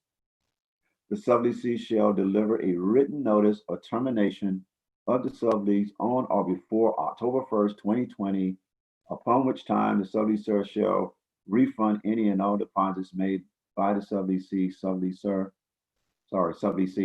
Subleaser will cooperate with and assist the subleasee in efforts to obtain grants and/or loans, and will grant access to the sublease premises. That's a red flag because we all know that significant improvements have been done to the marina. We need to continue to, with our state partners, to ensure that we can secure additional funding. This is a large facility. Maintenance of that facility is understandable, especially in the last 3 years and all the repairs that have been done. We know their repairs and maintenance is a part of a facility of this size. But this is, as the state indicated in their comments, this is a sublease for as-is conditions. Everglades Reserve Holding wants us to agree that it's in disrepair. Disrepair means you can't repair it. So there's a lot of concern wanting to accept this language. There's a lot of concern that they put in a date of October 1st, saying that if this can't be achieved, then they will terminate the lease. I'll refer back to our legal department on their comments that they made earlier. I can't remember the correct language. You may have to correct me, but I think it was on the lines of if this lease would be in determination of what would happen before October 1st, regardless. I think I said that right. If not, she can correct me. But this is a red flag because they're no longer saying we want it as is. We want this language injected into the lease because of their thoughts or opinions that it's in disrepair. And the city just doesn't agree with that. Again, City Manager, Michelle Austin Pammies for the City Attorney's Office, wanting to stress that the key issue in this provision is that the disrepair language, we could have always played with and said that it needed some improvements or something. But what they're really trying to get at is that they can get out of the lease if they're not able to secure grants or funding to improve the property, and they would do so by October, and that the city would have to agree to support them in their applications for grants or their pursuit of funds. That's the key for that provision. So they'll take it as is, but they think there are things that need to be done, and they need funding, and they need grants, and they want the city to help them get them. But if that doesn't work out, they will just get out of the lease in October, and the city would give back all the deposit. And this is Bernadette Norris Weeks. In addition to that, the city needs to have some understanding of whether it considers the current conditions to be considerable disrepair, quote unquote, considerable disrepair. And that, I think, is the crux of moving forward with this discussion on this item. And I'm not sure what the manager's position of that is.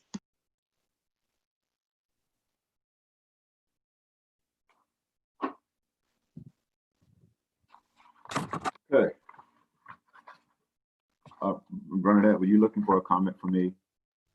Well, to the extent you probably have the most knowledge of whether it is in a state of considerable disrepair, and this is requiring the city to agree to that terminology as a baseline for all of these other things to happen. And so if we don't agree that it's in considerable disrepair, this will be another item to discuss further, you know, if the city moves forward.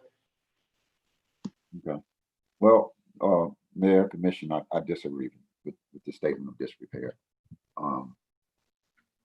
Again, we've done some considerable improvements out there. If you're knowledgeable about this marina, you know that it didn't sit dormant, it was always active, but as far as maintenance and repairs, we know we had to continue making repairs. There have been some considerable repairs. There's always room for improvement in renovations and repairs, and we hope that we have an opportunity through our funding with the state to continue that. But to submit that it's in disrepair and to have that as a part of the sublease, and we know it wasn't as is sublease, it was written that way. State even refers to it in their comments. We don't agree with that.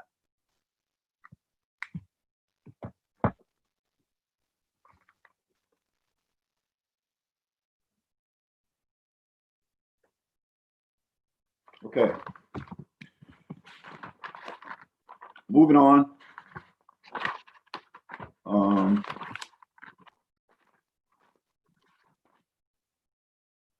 Item number 28.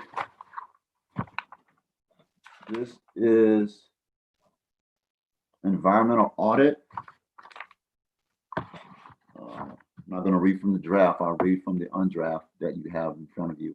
At sublease's discretion, subleases shall provide subleaser with a current phase 1 environmental site assessment conducted in accordance with the state of Florida Department of Environmental Protection, Division of State Lands standards prior to termination of this sublease, and if necessary, a phase 2 environmental site assessment.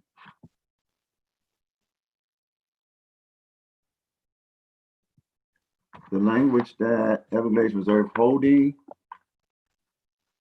has offered is on or before September 1st of this year, 2020.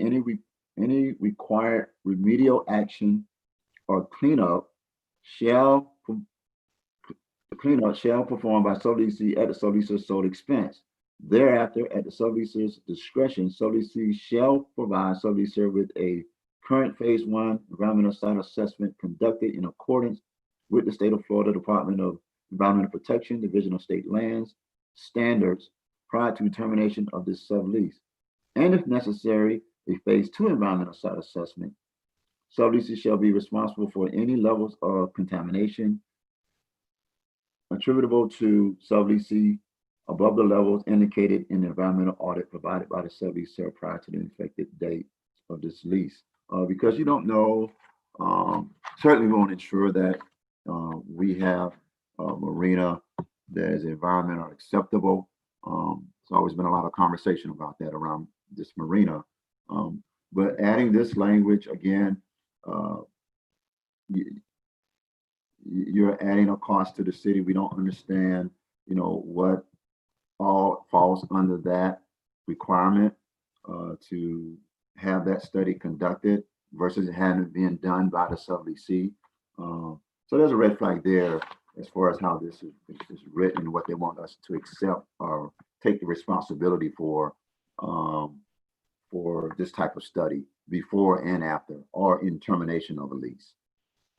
And if I can just add, Bernadette Norris Weeks here, this actually coincides to a degree with paragraph 24, which has to do with a management plan and pursuant, and the subleasee would have to prepare and submit a management plan to the, in accordance with subsection 253.034 Florida statutes, no later than October the 15th, 2020, which is the effective date of this sublease. And that management plan has a lot to do with understanding what the environmental implications are in terms of, leasing or state lands. And so I don't know that,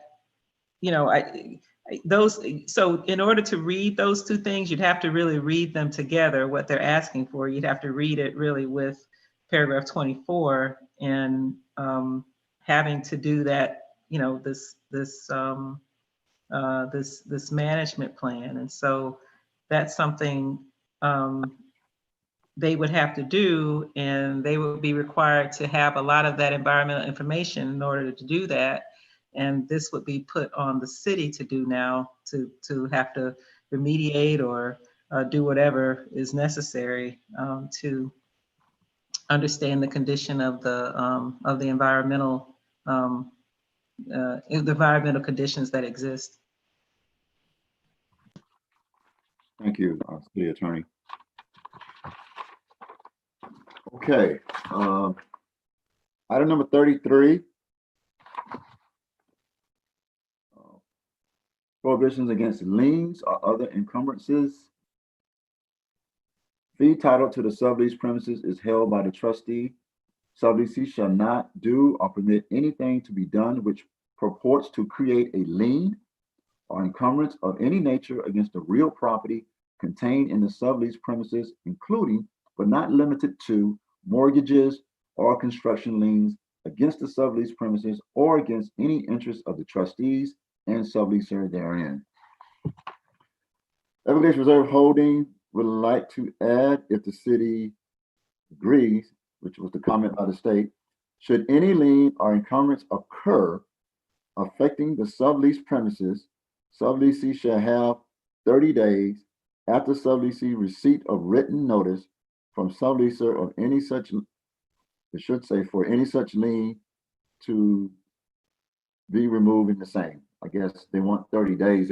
If they were to incur a lawsuit, lien, foreclosures that affects our properties, they're requesting that they be provided 30 days to cure that commitment. That is a decision that the city would have to agree on. The city, there's so much in that conversation of what this particular item is saying, as far as if you're going to get, if this subleasee receives a lawsuit or is sued, that entity then places a lien against the properties. They're asking that if that ever occurs, that they want 30 days.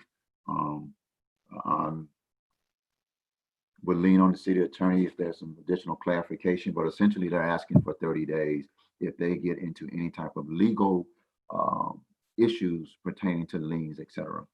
They would request time to cure the lien or a lawsuit or foreclosure or whatever is the challenge financially. Basically, this is Michelle again, the city attorney's office. Basically, this section is going to deal more with mechanics liens, meaning they would hire people to perform work on the property and they end up getting a lien on the property. And it's the property is of course owned by the city, or at least as a primary sublessor. So they would want a number of days to cure it so that the lien is removed so that you don't terminate their lease, their sublease. Primarily focused on that.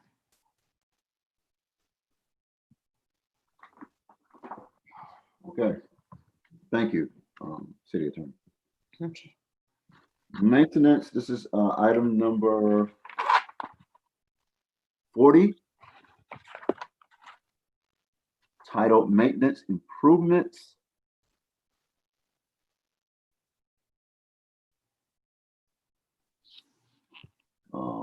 This is up to the commission to agree to this as the comment is issued by the state.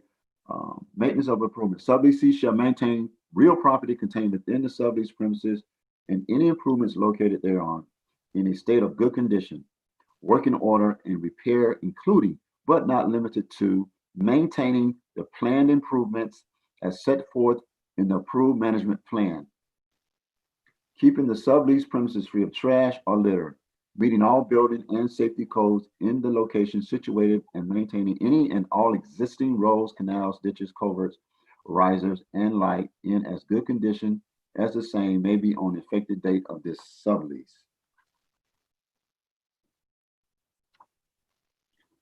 Here, it was from Everglades Reserve Holding, subleaser represents and warrants that any equipment existing on the sublease premises is in good working order. Subleasee shall maintain. That's really the only change in that statement.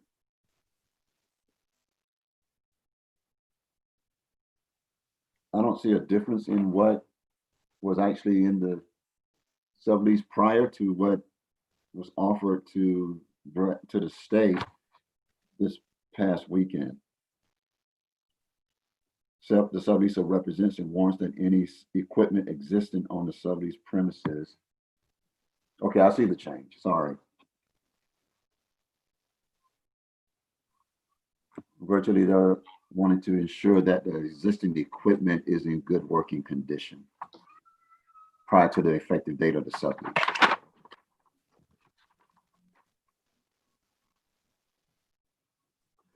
.3 premises lease hereunder includes the area known as the conference area. Exhibit D, the city may at its discretion permit the subleasees to use the conference area from time to time without charge, provided, however, that the subleasee makes a written request therefore to the city at least 10 days in advance. Here, what is being put forth in comment RB 13, it actually flips the wording to say the premises leased hereunder include the area known as the conference area, shown in Exhibit D on the map. The subleasee may at its discretion permit the city to use the conference area from time to time without charge, provided, however, that the subleaser makes a written request therein, therefore to that should have been to the subleasee at least 10 days in advance. Any food or beverages shall be purchased by the city from the subleasee. No outside vendors shall be permitted to supply any food or beverages for the city during its use of the conference room. So essentially, as you know, we rent the conference room out for small events. It's a meeting room as well for a county. We have an interlocal agreement with the county to continue working with them to have a meeting space for their meetings, be it whatever department it is, as well as we occasionally utilize that room for meetings, for staffing. We also rent it out as well to the public for small events of sizes of less than 50. And so that is generate a revenue for the city. But now in this sublease, they're requesting that we make a request to them if we are in need of the conference room, and that request has to come to Everglades Reserve Holding or the subleaser 10 days in advance. If it's an activity that includes food and beverages, it would have to be purchased from the subleasee.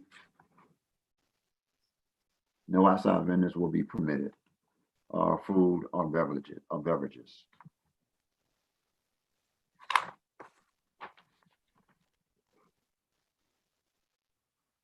City Attorney, have any comments about this section? Michelle, do you have any comments on that? I'm getting on. Do you hear me? Yes. Okay. The comment is simply this. Initially, the agreement that had been drafted, we're talking about way back, a proposed draft. One of the major changes it appears to be that the city had made to it was that they wanted to maintain the conference room as a portion of the property that would not be leased or sublet to this particular sublessee. Like it was something that the city was trying to maintain control over. So what happened here is that the language change is meaningful in that the city would no longer have control of that space and could only use it upon request and provided that any food items be purchased from the sublessee. And the request has to be made within 10 days. But I guess even though it's not written, it would be subject to availability, meaning you could make it within 10 days, but if they had other use for it, it's their property. So that is the substantial meaning of that paragraph for you to consider if it's important to maintain control of that space, or do you agree that you won't maintain control of that space of the city and only use it if permitted to do so with proper notice to the sublessee? Thank you, City Attorney. Mayor Commission, because we have so many commitments with interlocal agreements with outside entities and agencies, you know, it's imperative that, you know, if we were to move forward with this sublease, that something be worked for vendable to ensure that, you know, we can continue utilizing the conference rooms for not only our city meeting, our interlocal meetings with the county, special events, et cetera. 10-day notice. Sometimes that's not applicable to what's occurring. Sometimes a meeting changes, you know, venue at the last moment. You know, the conference room is a part of the lease. I would prefer the language that we have now as written, but it is a part of the lease. If we were to move forward with this sublease, I'm sure that an arrangement could be defined better than what I'm reading to ensure that there's no issues when it comes to the city utilizing the conference room. Again, it's a part of what we do as day-to-day operations with our interlocal agreements with the county, other agencies, other entities, nonprofit groups. We certainly utilize it for our staff meetings and other meetings with the city. And we also lease it or rent it out to the public for venues smaller than 50 or less. Of course, right now, with the state that we're in, we're not leasing anything out or renting any of our facilities. But when that time comes, we utilize this part of the marina for renting to the public and all our other events. So that is something to consider moving forward in this discussion.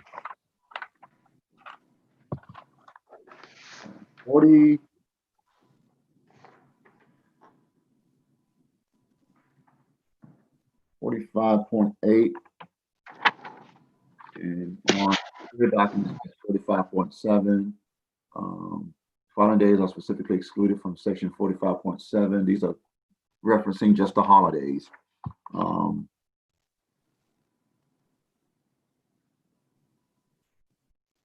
And that's just a revision in the paragraphs and the sentencing. So I'm going to move on.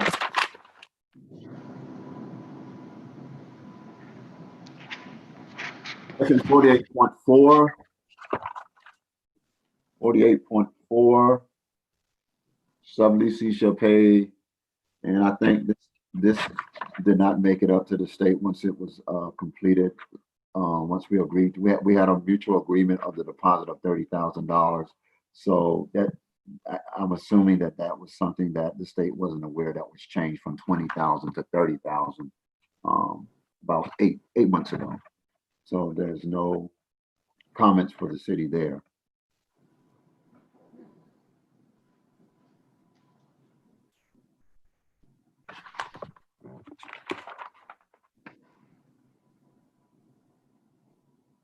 Subleases shall market the sublease premises, and to carry out this responsibility, subleasee will have experienced personnel who will diligently promote such use of the sublease premises.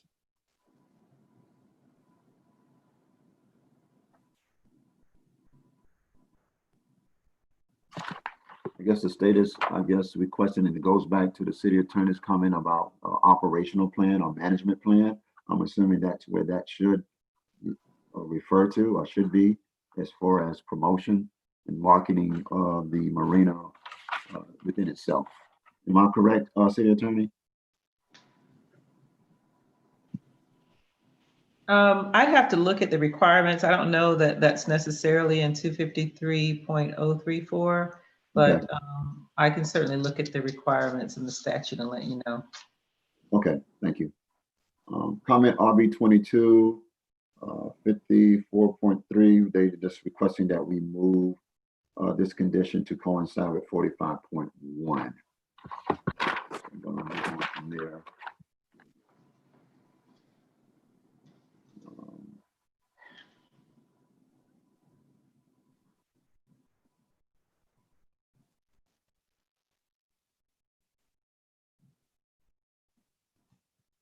56.1, and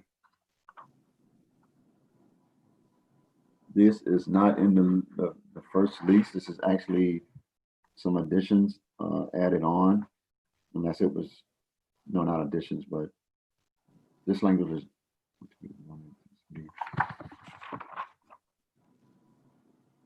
yes, this actually was added on, I'm sorry. 56.1 through actually 56.5. All materials donated to the city by subleasee and are arranged to be donated and currently located off-site to be delivered to subleasee at the sublease premises upon request, including materials currently located within the restaurant areas. Essentially, they're referring to all of the donated items that were donated to the city of Pahokee in a tax write-off. We have several pieces of furniture that's in holding at one of our storage facilities off-site. Certainly, if the restaurant were to move forward with being opened by this entity, they would have access to that furniture that was donated to the city. That was always known and agreed upon, but it's in here, notated in this language. Subleaser shall indemnify subleasee and its principal of any filed or pending lawsuits against the city for injuries sustained on the sublease premises, including those of one particular Mark Miller, as well as any accidents occurring prior to the effective date. I don't think you can put that in here legally, that we have to agree to this language of a actual pending lawsuit that this individual has against the city independently. But I do understand what they're trying to, assume here, to ensure that they're not assuming that lawsuit that is from this particular renter at the marina. City attorney, am I correct in what I'm saying? 56.2.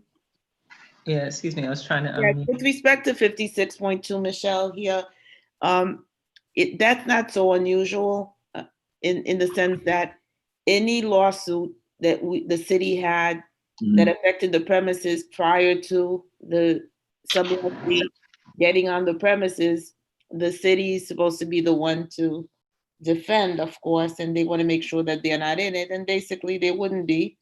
The wording may be modified, but the concept is not foreign to this type of transaction. You don't want liability for pre-existing. You don't want the pre-existing liability if you're Correct. the tenant, so. Right. I was just referencing because this individual they're referencing has a lawsuit with the city directly, but I agree, yes, we want to. Yeah, well, they're saying anything prior, Right, including that, right, that they apparently know about. correct. Okay. Again, that would be expected that, that would be acceptable. 56.3, subleaser pay any and all unpaid contractors or suppliers and shall cause to be released any liens existing as a result of 2 Department of Economic Opportunity grants awarded the city for repairs made to the subleases. Well, we don't owe anybody from those 2 DEO grants, so I don't know why that would be in there. It probably should have been worded differently, but we don't owe any contractors from our contracts with these 2 DEO grants. So don't know what they're referencing there.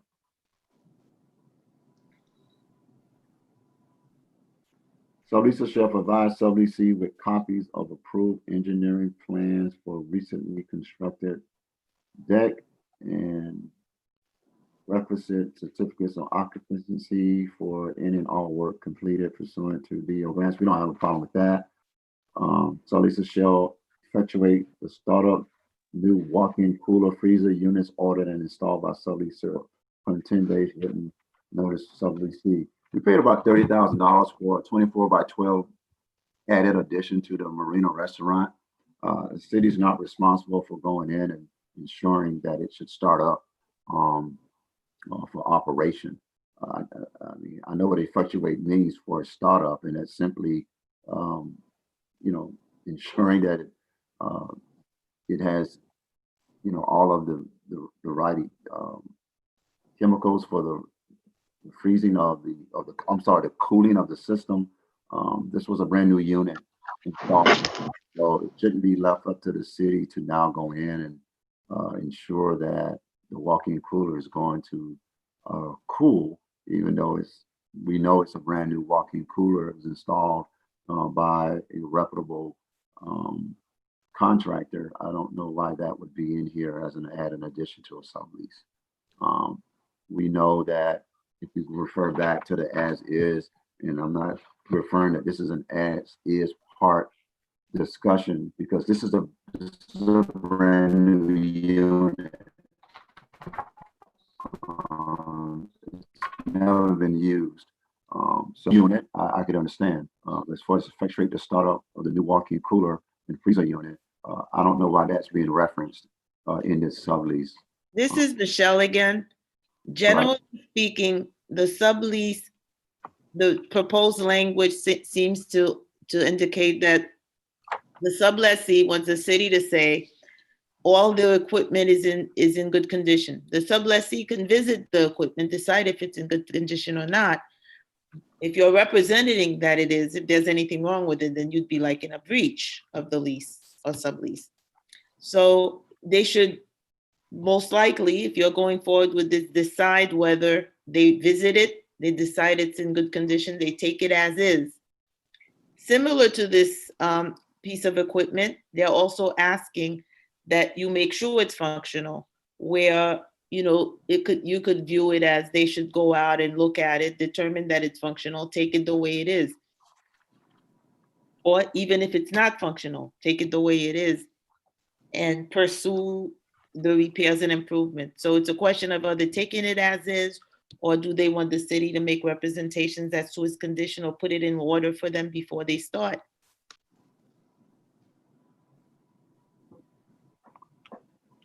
Okay, thank you, City Attorney, for that clarification. Appreciate that. Mayor Commission,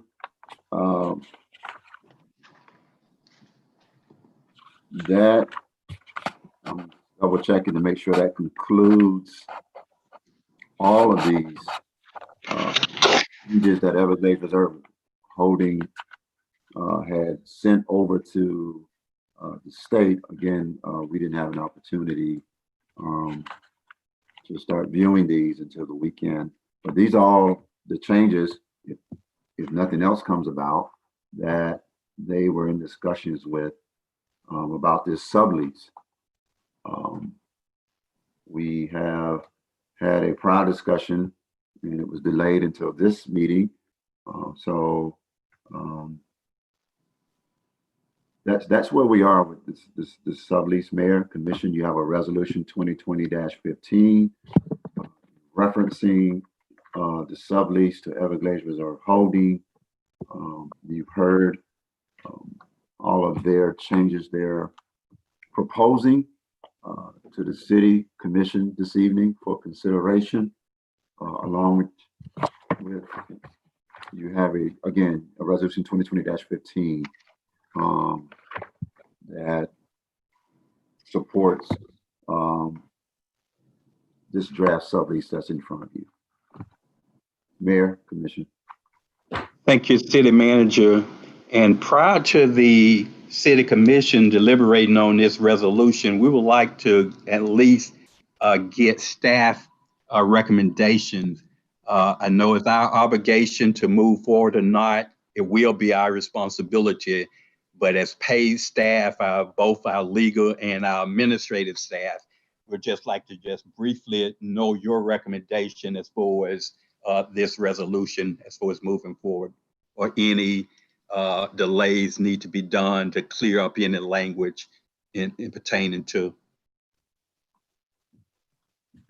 So I'm gonna put that in your court, City Manager. Any recommendation to this commission? Thank you, Mayor. I reviewed the recommendations that were being added. There are some clear separation of what we can and cannot support for what is being added to the lease, what's being proposed by Everglades Reserve Holding. There's a lot of unknowns in some of their proposals. Some has to do with fiscal, others has to do with the capability of achievement. And so I can't support those recommendations with what they're proposing from their point of view. It creates some unknowns and liabilities to the city in many areas that currently we can't support those proposals in this lease. Some of them are just language changes, and we understand that. There were a few that I indicated that the city does not have a problem with, and certainly understand the position. And then there were others that just were not amendable for us as the city. As far as particulars, like the as is language, the state referred to it, was very clear that this was a sublease that was as is. And if we go back and we start making those changes to what was already proposed and what was already decided upon as an as-is sublease, it just opens up a door that is unforeseen to the city of Pahokee as far as what else we're being, I guess, responsible for. We know that the conditions of the marina for many years was needed renovations that were repairable. We also know moving forward that it will continue to take a certain amount of funding to maintain a facility of this size. That's just part of doing business and owning a facility, or leasing and subleasing a facility of this size. So that's just one of the main things about some of the proposals that went back to the fiscal responsibilities of such a facility when you're subleasing. we have to be very careful about what we accept for what our parts are in leasing this facility, and be honest about what isn't our part that we should be responsible for. Again, I can't accept the proposals that change some of the responsibility back onto the city at this time. Thank you, City Manager. City Attorney, from a legal point of view, do you have any recommendation as far as us moving forward? Just need to get your input if you have. Sure, Mr. Mayor, I'll start and invite Michelle also if she has any comments. But I think we've already pointed out that big deal issues for you are paragraphs 15. There's another paragraph that has to do with the environmental audit. I think it's paragraph 28. And it sounds like the manager has concerns, particularly concerns with paragraph 23, because it really changes the as-is nature of the agreement itself. So those are the, I guess, your bigger ticket items, if you will. And if you have any other thoughts, Michelle, you can feel free to weigh in. I have to say that you did point out the main points. Is it going to be as is? They're going to go in, they're going to decide whether it's from an environmental standpoint, whether it is from equipment and materials standpoint, that they're accepting it as it is, or is it something else? And that is a business decision. And I think the city manager can decide to recommend or not to have something other than a plain as is sublease. I think that from a legal standpoint, I mean, we can draft around any issue that your business decision supports. If so, right now we can just say that from a legal standpoint, there's no legal issue per se. There are liability issues in terms of cost for the city if an environmental phase 1 and phase 2 result in a determination that there's major environmental cleanup, and the city is taking on environmentally cleaning up without knowing what the cost of that could be. So I think that's a very significant point. And then the other point is the as-is point for you to consider. And that's it. It's, when I'm making a recommendation, we believe that any of it could be worked out in terms of drafting if the business terms are agreed upon.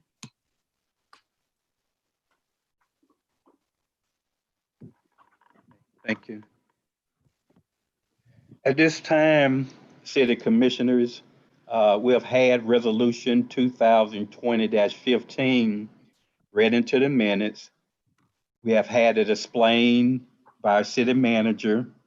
We have listened to some of the recommendations from the City Manager and some of the concerned issues from our City Attorney.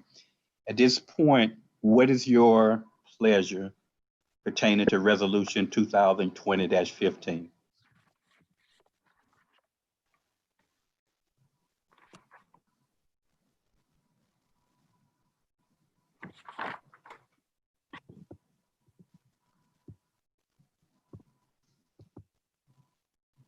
Mr. Mayor, Mr. Mayor, Yes, Commissioner Everett.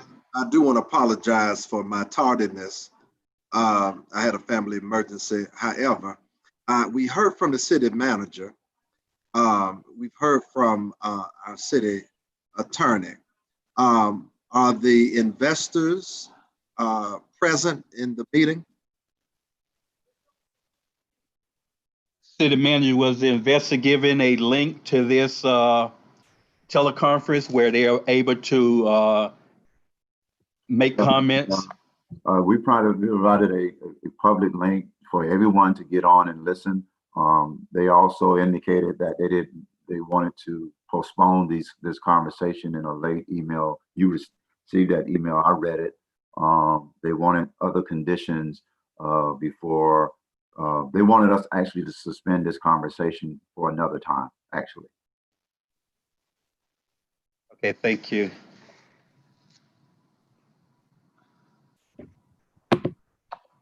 So at this point, Commissioner Everett, no, they're online. Hopefully they have an opportunity to kind of listen in like all the other residents and concerned folks, but they didn't have the opportunity, I don't think, to comment or make, they could have made a prior comment like the other residents. But as far as them being able now to come online and make a comment, they're not able to do that, I don't believe. But wasn't that the whole idea of postponing this meeting last time so that they could be here? So if we had questions, we could ask them? If he didn't supply them a link, how could we ask them questions? How could they be? Wait a minute. Let's back up here. Let's get in the proper position. Everyone provided this link. It's even public. No, So I'm they talking decided about to so say- that we could talk to them. Well, Commissioner Boland, if you refer back to that email yesterday, they sent an email saying they didn't want to participate. And you got that email. So you didn't So send we them a can't link? you Yes or can't no? put- Did you send them a link? Excuse me? Did you send them the link? So that if they changed their mind, or if they decided they wanted to be on, or we wanted to ask them questions, we could, because that's what we were, last meeting, that's what we said. We wanted them to be here so that we could talk to them. That's correct. And then they sent an email saying they didn't want to be a part of this conversation. Mayor Bab, Commissioner Mervyn. What was that? Your knowledge, Vice Mayor. Mayor Bab, going back to the last meeting, as Commissioner Boland did say that we will postpone this to this meeting because they wanted to be the medical condition of Mr. Lambert. So they voted to move the meeting till today. From what emails that we have received from the city manager, that Everglades Holding had sent out, I guess, an email stating that they want this postponed. Now, all of us was not privileged into getting that email. So, so that's one problem, that issue that I have is how come one commissioner also gets the emails, but the rest of them didn't? Okay, that's number one. Number two is that they had the opportunity to be a part of this meeting today. They decided not to be a part of the meeting. So that's where we're at today. So today is, did they get the email? They were supposed to have gotten the link, but they didn't want to be a part of it. But I'm sure they're listening in on the meeting, I'm sure. So, Mayor Bab, I would like to, looking at the lease, if I could go ahead and make my comments, if it's okay. What I like to do at this point is entertain a motion as far as a resolution, then we can have comments and then vote on it, yay or nay. My Majority. question, excuse me, Mr. Mayor, my question is we're voting on the resolution and then will we vote on this draft lease after that, or will we have an opportunity to ask questions about this lease after that? First, Mr. the Mayor? motion has to be made and second, right? And voted Yes. on. I'm asking what we're making a motion and voting on. Well, you make a motion and second it, right, Attorney Weeks, and then if there's any questions or need for discussion, it would happen after the motion is offered and second. Yes, it has been read into the record. I'm not sure whether or not the item has been read into the record. I'm not sure whether or not the vote was taken on even for discussion purposes. The city clerk would have to clarify. And if not, in order to put it on the table to discuss the item, there would need to be a motion and second on the, to discuss the item. My question is, are we discussing the resolution or are we discussing the draft lease? This is. We're discussing the resolution. That's what's on the table at this point. The resolution includes the Exhibit A being the lease, Mr. Mayor. So once you all, before you start discussing it, if you could just put it on the table by, even if somebody makes a motion for purposes of discussion, you do need to get the motion properly put forward so you all can discuss it. I'll restate, City Commission, at this time, we've had resolution 2020-15 properly read into the minutes, properly explained by our city manager. What's your pleasure? Mr. Mayor, I would like to offer a motion that we accept resolution 2020-15. I entertain a second. Second. It has been moved by Commissioner Everett and properly second by For Vice Mayor discussion. Mervyn For discussion the- purpose. for discussion of Resolution 2015. Call for questions. Yes, I have some. Commissioner Bowden. Yes, sir. Okay, so on this draft lease, on paragraph 15, and this is a question for the city attorney, if it says they were adding, if the sublease becomes subject of ad valorem taxes, subleasee may terminate this sublease and receive a full refund of the deposit. How would it become subject to ad valorem taxes? Well, many times with municipalities, when you, even if it's government-owned property, what will happen is if it is leased or any part of it is leased, then the property appraiser's office may put that liability, the ad valorem liability, on the city.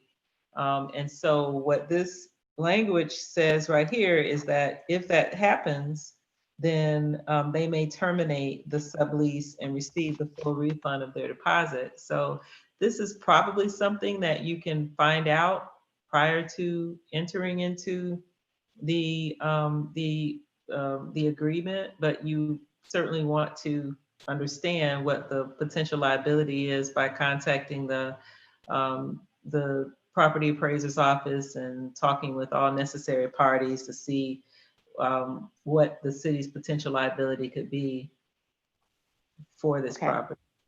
Okay. And then under paragraph 23, what did the lease that we signed with them, what did it say about the condition of the property that we were turning over? Did it say as is? If that question is for me, yes, it was as is language. You can see that that is not underlined, or it's not new language in any No, way. ma'am, I'm asking about the lease that we signed. I think the only thing we changed on it, the one that was signed like in 2017. Okay, Michelle, do you have that in front of you? I do have it, but I don't have it in front of me. I'd have to pull it up. But the idea is that at this time, the only lease that we have does say as is, and they've accepted the as is. They've just added language to say that if they have expenses to incur to improve it, they need funding. They're accepting the term as is. If they have expenses to improve it, they would like for us as a city to support any grant applications or funding that they're seeking, and also to let them out of the sublease should they not be able to secure such funds. That's really what the issue is in this draft. And They're not doing the term as is. And in addition to that, I'm thinking, Commissioner Boland, that if there was any discrepancy with the language between here and the 2017 lease agreement that was executed, the state would not have accepted this language. So I'm pretty sure it's not Yes. inconsistent with that language. The key to me is this, that language from before was something that was subject to approval by the state and everything else. It wasn't a final kind of agreement. This is the one that the state has looked at and is supporting the draft language, except for the fact that right now we have some new provisions that modify that language that was initially accepted by the state. And this is one of them. The opposing party has accepted as is. It's just that when you look at the language, it's as is, but it does say you need to represent that all your materials and equipment are in good working order. And further, you need to help them secure grants or financing And if to improve the property, and if that doesn't happen, the lease is off. That's really the key here for that provision. Okay. I understand what you're saying. On paragraph 25, it says sublessor Everglades Reserve Holdings and subleasee City of Pahokee. Is that backwards? Definitely, sublessee is Everglades. Yeah. Sublessor is the city. This Okay. is just a mix-up in their last draft. sent from the That's state. what I figured. Okay. And so under paragraph 28, I believe it is, where they talk about the audit. Did we have an environmental phase one done when we started any of those grants? Was that any of the stuff that the grant required?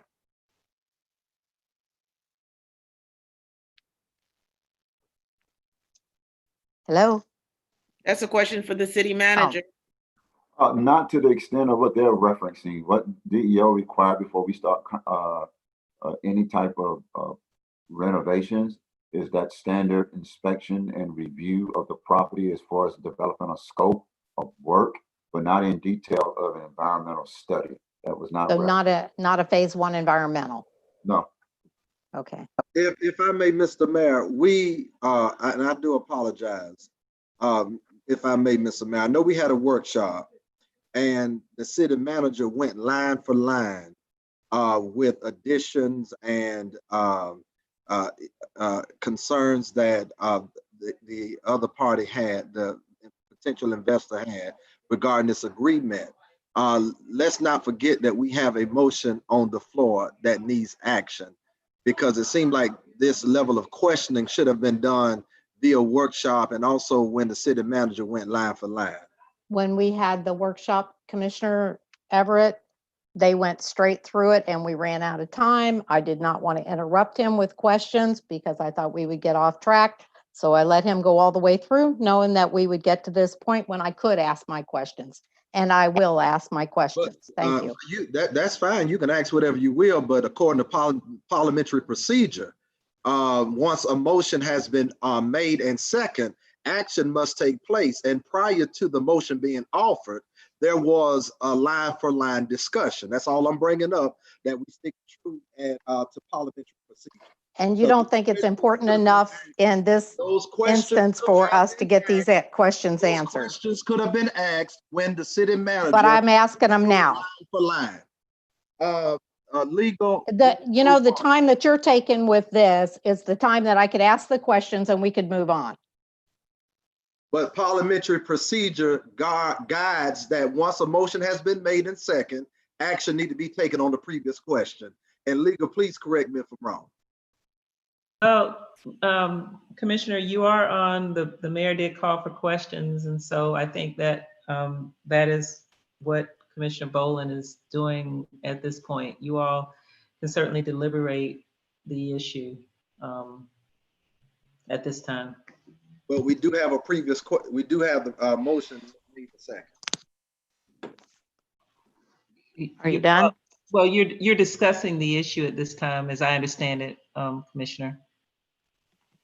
Yes. There's a motion on the floor, which have been properly second, but I did call for question, and normally we ask the question after the second has been put on the table for discussion.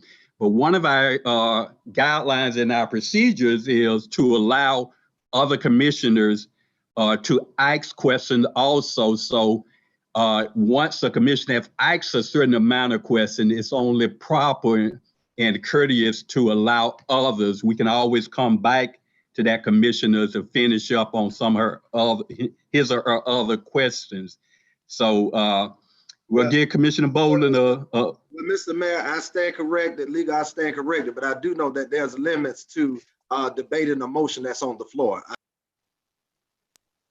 I stand corrected, but I do know that there are limits to when debates are on the floor, because we do have a motion on the floor. Thank you. Can I continue now?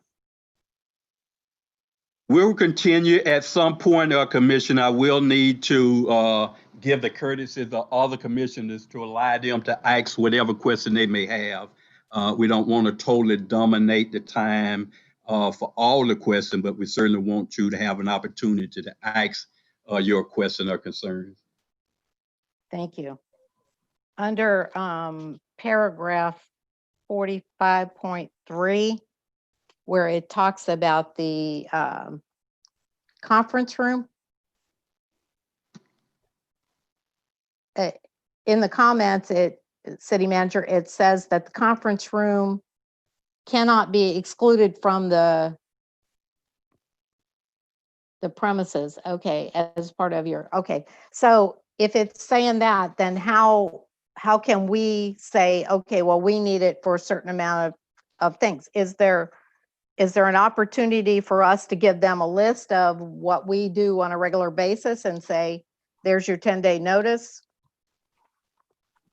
Yes, that was always a conversation, on many occasions that we had about the conference room, Commissioner Bowden. So because at one point it was taken out that we didn't want the conference room a part of this sublease, and then it was clarified by the state that it is a part of the sublease. We, understood that part. We accepted that, but there was many conversations about how we could fix those dynamics once the lease is moved forward on with this entity. So in this respect, this is not a red flag for me. If we were to move forward with Everglades Reserve Holding, I'm sure we can have a running list of things that we do monthly or quarterly, et cetera, and it would be worked out without any issues. Yes, sir. Okay, thank you. And then, on the draft, the one that has the comments, when you read it, you left out 49. The subleasee shall prepare a capital expenditure budget, which subleasee shall submit to the city for approval. And then the comment was submit an approval by who, by when, and how. Sorry for that oversight. You're correct. I left that out. Okay, so how and when would that happen? Sorry, I'm assuming that would be up to the commission to define that date. I'm assuming it'd be at the, I don't know, before or right after the execution of the sublease itself per that date. And it would more likely be submitted, to the city. Well, will be submitted to the city.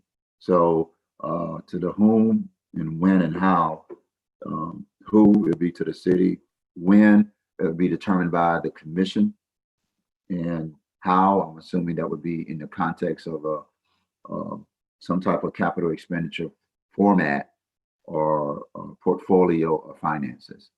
But that would be a determination for the city commission to provide me that direction to provide. Well, it would be up to the city commission to provide that directions in this sublease. Okay, thank you. We would have to, that would have to be clarified in this sublease. Thank you, sir. Mhm. Okay, and then the last one, 56.5 with the walk-in coolers. Aren't those brand new walk-in coolers? Yes, ma'am, they are. So shouldn't they have some kind of thing that we paid for to have them hooked up and working when they get ready to do that? As far as I'm understanding, they're ready to operate now. We didn't have the power connected because at the time, as you know, there were a phase 2 renovation occurring and we knew it wasn't going to be operating. So we disconnected the power and we came back maybe less than a year ago and we had all of those things completed so it can be operational when you flip the switch. Okay, Okay. thank you. City Commissioners, are there any additional questions from any other commissioner? Mayor Bab, I have Commissioner Mervyn. I don't know whether mine all would be just questions or maybe I'm just going to make a statement of an overview statement of how I see the lease.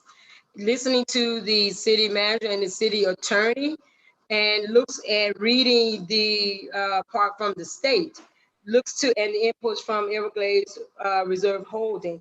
It seems to me that in this lease, this whole lease is that if they don't get it how they want it, they're going to end up just anyway walking and wanting their full refund. So it's almost like to me is the city has to put all the monies, all the repairs, and they're not going to do anything. They just want to be able to walk in, operate and that's it. And if it's not up to their par, they're gonna request a refund and they will walk away.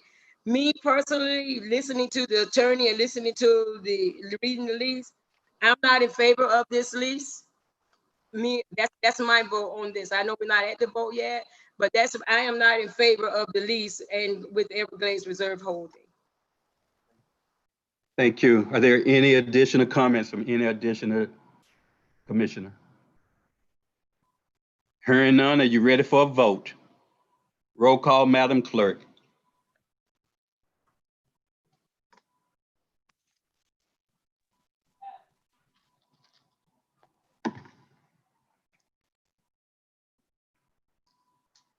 City Clerk? Yes. Commissioner Everett, No, not in favor.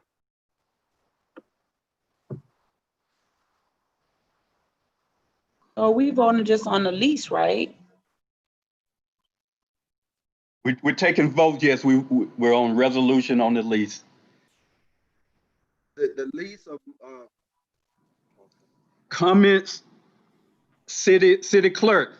yes, sir. resolution 2020-15, I believe, that is about whether or not we're moving forward with the lease and the investor, right? Yes, Correct. Okay, so no, not in favor. Yeah, that's what I'm saying. continue, City Clerk, with the roll call.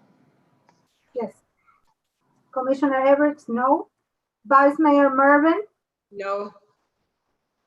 Commissioner Boland, Yes, Commissioner Hill, I'm trying to see if, are we doing just for the lease? That's why I'm lost. That's what I thought we were doing. Because just say if we did, wouldn't they have to do a draft? Isn't this just a draft or something? That's why I was lost. I'm sorry, guys. I was listening, but that kind of threw me just then. Mr. Mayor? Yes, Mr. Mayor. City Attorney. Yes, this is for the lease agreement. This has to do with approval of to execute a sublease agreement between the City of Pahokee and Everglades Reserve Holdings LLC regarding the operation of the Pahokee Campground, Marina, and Restaurant. That is what you're voting on. Okay. continue. Commissioner Hill, Yes. I say, no, wait a minute. So, oh my God, I didn't even hear this. I was just trying to see if it's just for the lease. If it's just for the lease, it's just, I would say no, because we would have to do some more work to the lease itself. we're voting on the resolution, aren't we? It's the City Attorney just explained what we're voting on is for the mayor to enter into an agreement on behalf of the city with Everglades Reserve Holding for the operation of the Pahokee Campground, Marina, and Restaurant. So what happens to the lease? So if this is a draft lease. I know we need questions, but at this time, this is a time we should be voting. We passed the question phase. I'm sorry, but City Attorney. Yes, sir. You are voting on the item that I read earlier, and it encompasses the lease.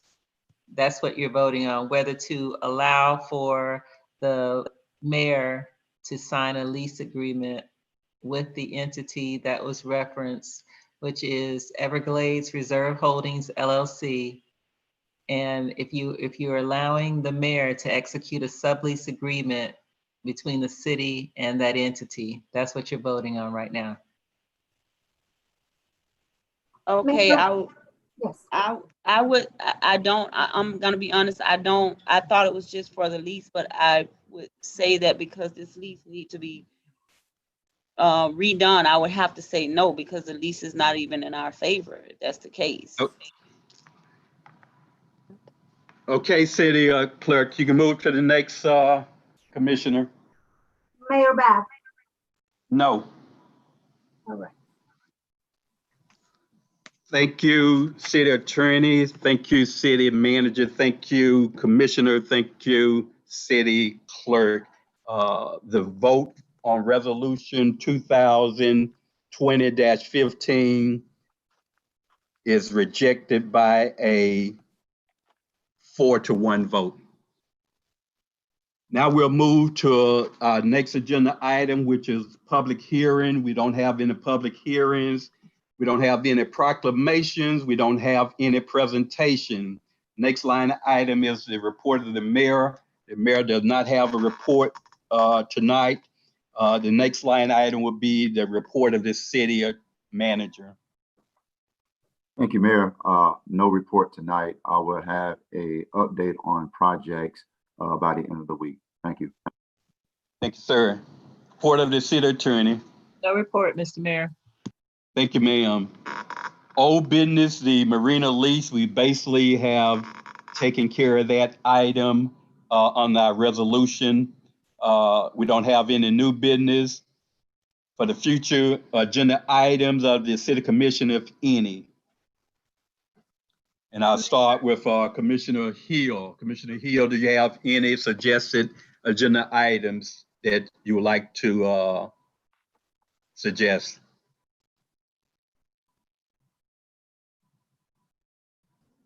I would, Commissioner? my only, Okay. my only concern was the actual, the lease. I'm just kind of, I'm very lost on that part, because if it's a draft, and I thought that's a process, we'll have to come back to the table with it. Like, that part just really confused me, but other than that, I don't have any comments.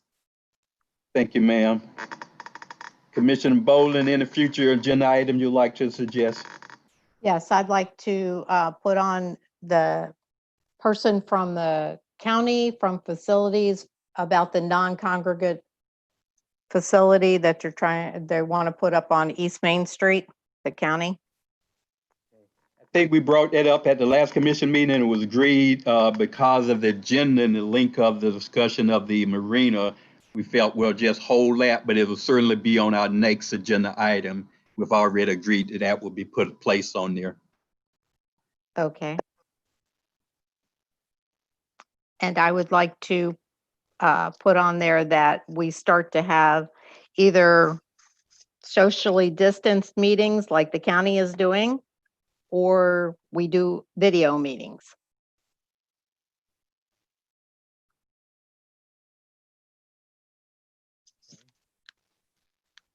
Are there a second for Commissioner Bowden's recommendation or suggestion that we add to our agenda the discussion to at least have a social distancing meeting or go to a live video meeting? That's second. Okay, it's been moved by Commissioner Bowden and properly second by Commissioner Hill that we have either a live city commission meeting with social distancing guidelines or at least a Zoom meeting, which would be live. It has been second. Call for questions. I have a question. Are we voting for Zoom, video, or social? I mean, which one are we voting for? Yeah, Number one. it's for the discussion at the next commission meeting. We'll at least put it on our agenda and we'll decide from there whether we want to try a live meeting at the chamber with social distancing or at least have a live video meeting. So that will be decided at the next commission meeting if it's added on the agenda tonight.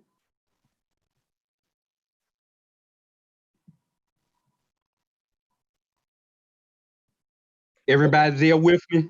Okay, thank you. Okay, all right. In addition to questions, call for a vote. Roll call, Madam Clerk. Commissioner Boland, Yes? Commissioner Hill, Yes. Commissioner Everett, No. Vice Mayor Mervyn, No. Mayor Bab,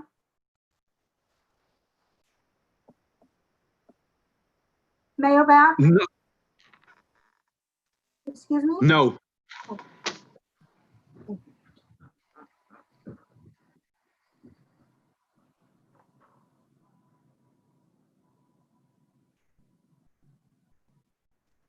Any additional agenda items, Commissioner Bowden? I would like to make a motion that we put the website and get an update on the website because we still don't have a website. We don't know who's doing it. We don't know how much it's costing us. Okay, that's again one of the items we did approve at our last commission meeting. It was pulled due to the length of the marina discussion, and that will be on our next agenda item. City Mayor, Manager, am I correct? Mayor Commission, if you check the internet, the website is public right now as a test site. That website will remain up. We'll be adding to that website that is still under renovations like other municipalities have now as we work through some additional issues. Our website went live probably in about 24 hours ago. But we're still looking at adding some additional things that the website needs.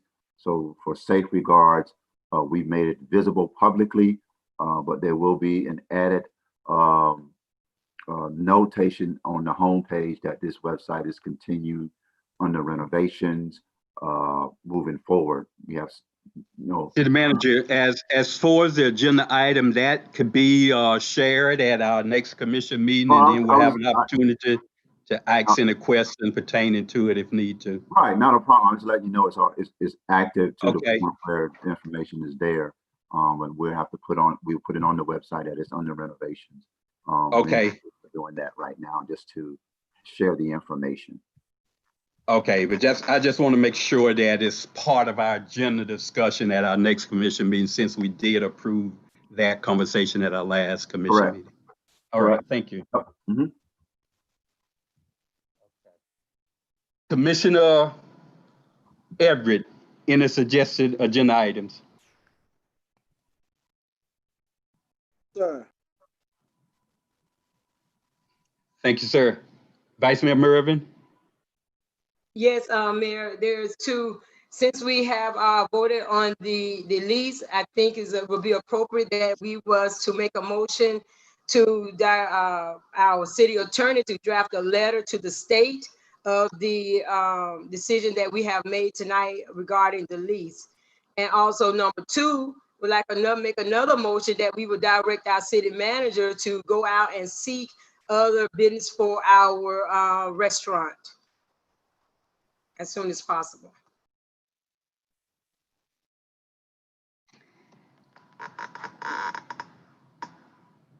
So I'm not sure, do I need to make a motion now on that, or would that be a motion? I would recommend making a motion to add that to our next agenda. And then once we discuss it, your motion would be, I'm just assuming, would be to direct staff to solicit RFPs for the marina, campground, restaurant lease, or whatever you may have in mind. Yeah, it just I'm sorry, Mayor Bad, just for the restaurant only, just the RFP for the restaurant only. Right, so you're putting that as a suggested agenda item. Yes, sir, for those two.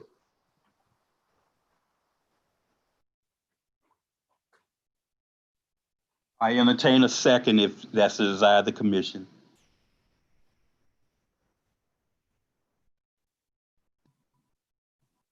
And Mr. Mayor, can Vice Mayor Mervyn state her motion clearly? One is for to direct the city manager to put out an RFP for the restaurant only. Yeah, Yes, Commissioner yes, Everett, sir. I'd like to make a motion that the city manager would put out an RFP for the restaurant only. The second motion would be that we would direct staff, the city attorney, to draft a letter to the state of our decision tonight as far as the lease. Oh, second. okay, I just want a clarification. What we're doing is more of an agenda item for our next commission meeting. What we're asking is to add this on our agenda, and then we can make a motion to proceed with Commissioner Vice Mayor Mervyn request. That's That way fine. we'll have opportunity to discuss it. So That's fine. she's asking really to have 2 items added to our next agenda. Understood. That's why I second. Okay. Call for questions. Are you ready for a vote? Roll call, Madam Clerk. Vice Mayor Mervyn, Yes. Commissioner Everett, Yes. Commissioner Boland, Yes. Commissioner Hill, Yes. Mayor Bab. Yes. Motion passes by unanimous decision. Those 2 items will be added on to our next agenda. Okay, moving right along in our agenda, we have for the good of the order, community events, feel good announcement. And we'll do this in reverse. Commissioner Vice Mayor Mervyn.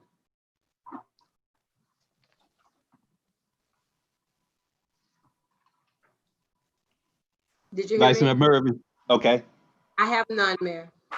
thank you, ma'am. Commissioner Everett. Our citizens, please be safe. From the recent report, it seems as if we got 1,000 cases out there.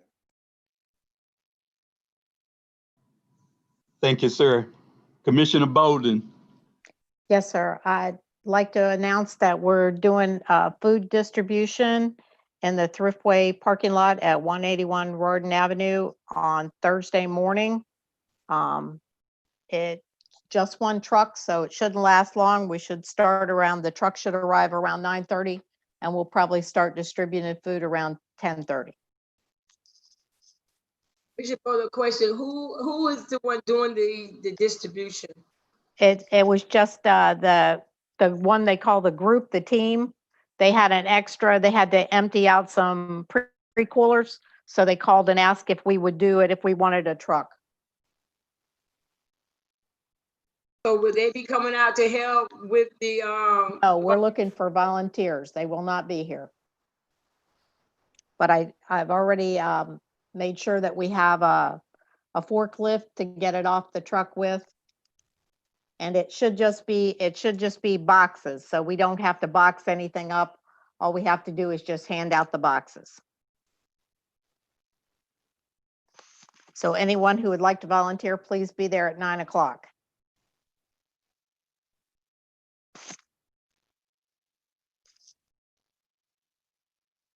Okay, thank you, Commissioner Boland. Commissioner Hill. Any feel good items? Ma'am? No, sir. Thank you, ma'am. Having no further business put forth to this commission, I adjourn this meeting at officially 8:44. Good night. Thank you.